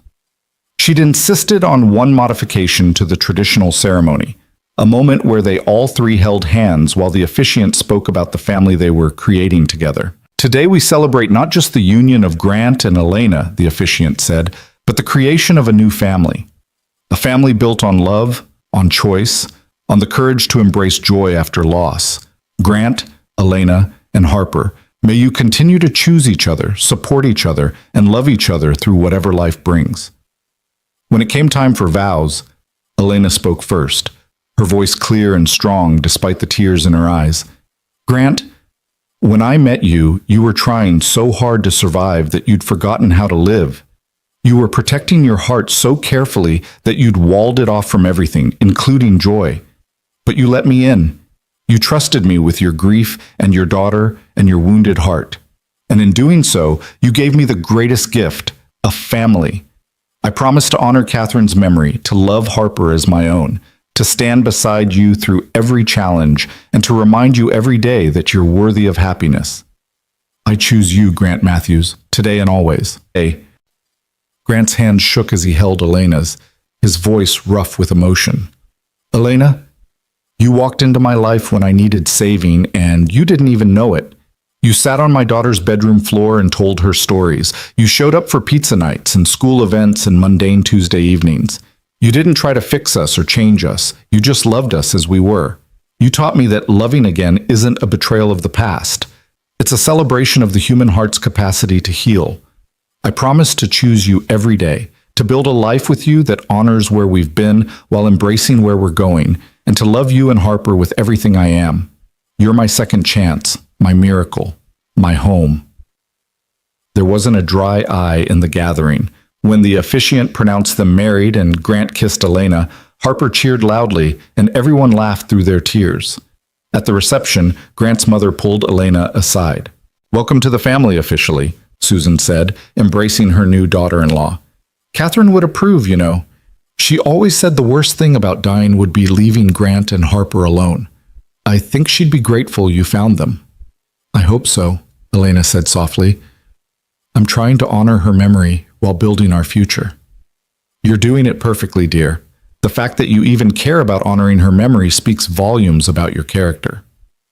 During the father-daughter dance, Harper insisted on cutting in halfway through so she could dance with both Grant and Elena, one small hand in each of theirs. They swayed together under the twinkling lights, the three of them, while their friends and family watched with knowing smiles. Are you happy, Harper Bear? Grant asked his daughter. The happiest, Harper said confidently, because now we're complete, you and me and Mom, a real family. Elena kissed the top of Harper's head, then met Grant's eyes over their daughter's hair. The look that passed between them held everything, grief and joy, loss and love, endings and new beginnings all tangled together into something beautiful and whole. Later, as the party wound down and Harper dozed on a blanket under the stars, Grant and Elena slow danced alone, the last song playing softly. No regrets? Grant murmured against Elena's hair. Not a single one. You? Just one. Elena pulled back to look at him, concerned. What? That I didn't find you sooner. Grant smiled. But then again, maybe we found each other exactly when we were meant to, when we were ready. I think you're right. 6 months earlier, you wouldn't have been ready to let me in, and I wouldn't have been ready to stay. But we're ready now. We are, Elena agreed, resting her head against his chest, listening to his heartbeat. We're ready for all of it. The life we're building, the family we're creating, whatever comes next. Grant held his wife, and looked over at Harper sleeping peacefully nearby, and felt a profound sense of rightness settle over him. This was where he was meant to be. This was the family he was meant to have. Not a replacement for what he'd lost, but something new and precious in its own right. Catherine would always be part of their story. She'd given him Harper, taught him how to love deeply, and in her final unintentional gift, she'd taught him that he was strong enough to survive loss. But Elena had taught him something equally important, that surviving wasn't enough, that he was allowed to thrive, to laugh, to love again, to embrace joy without guilt. "Thank you," he whispered. "For what?" "For staying, for choosing us, for helping me remember what it feels like to be alive." Elena lifted her head and kissed him softly. "Thank you for letting me, for trusting me with your heart and your daughter, for building this life with me."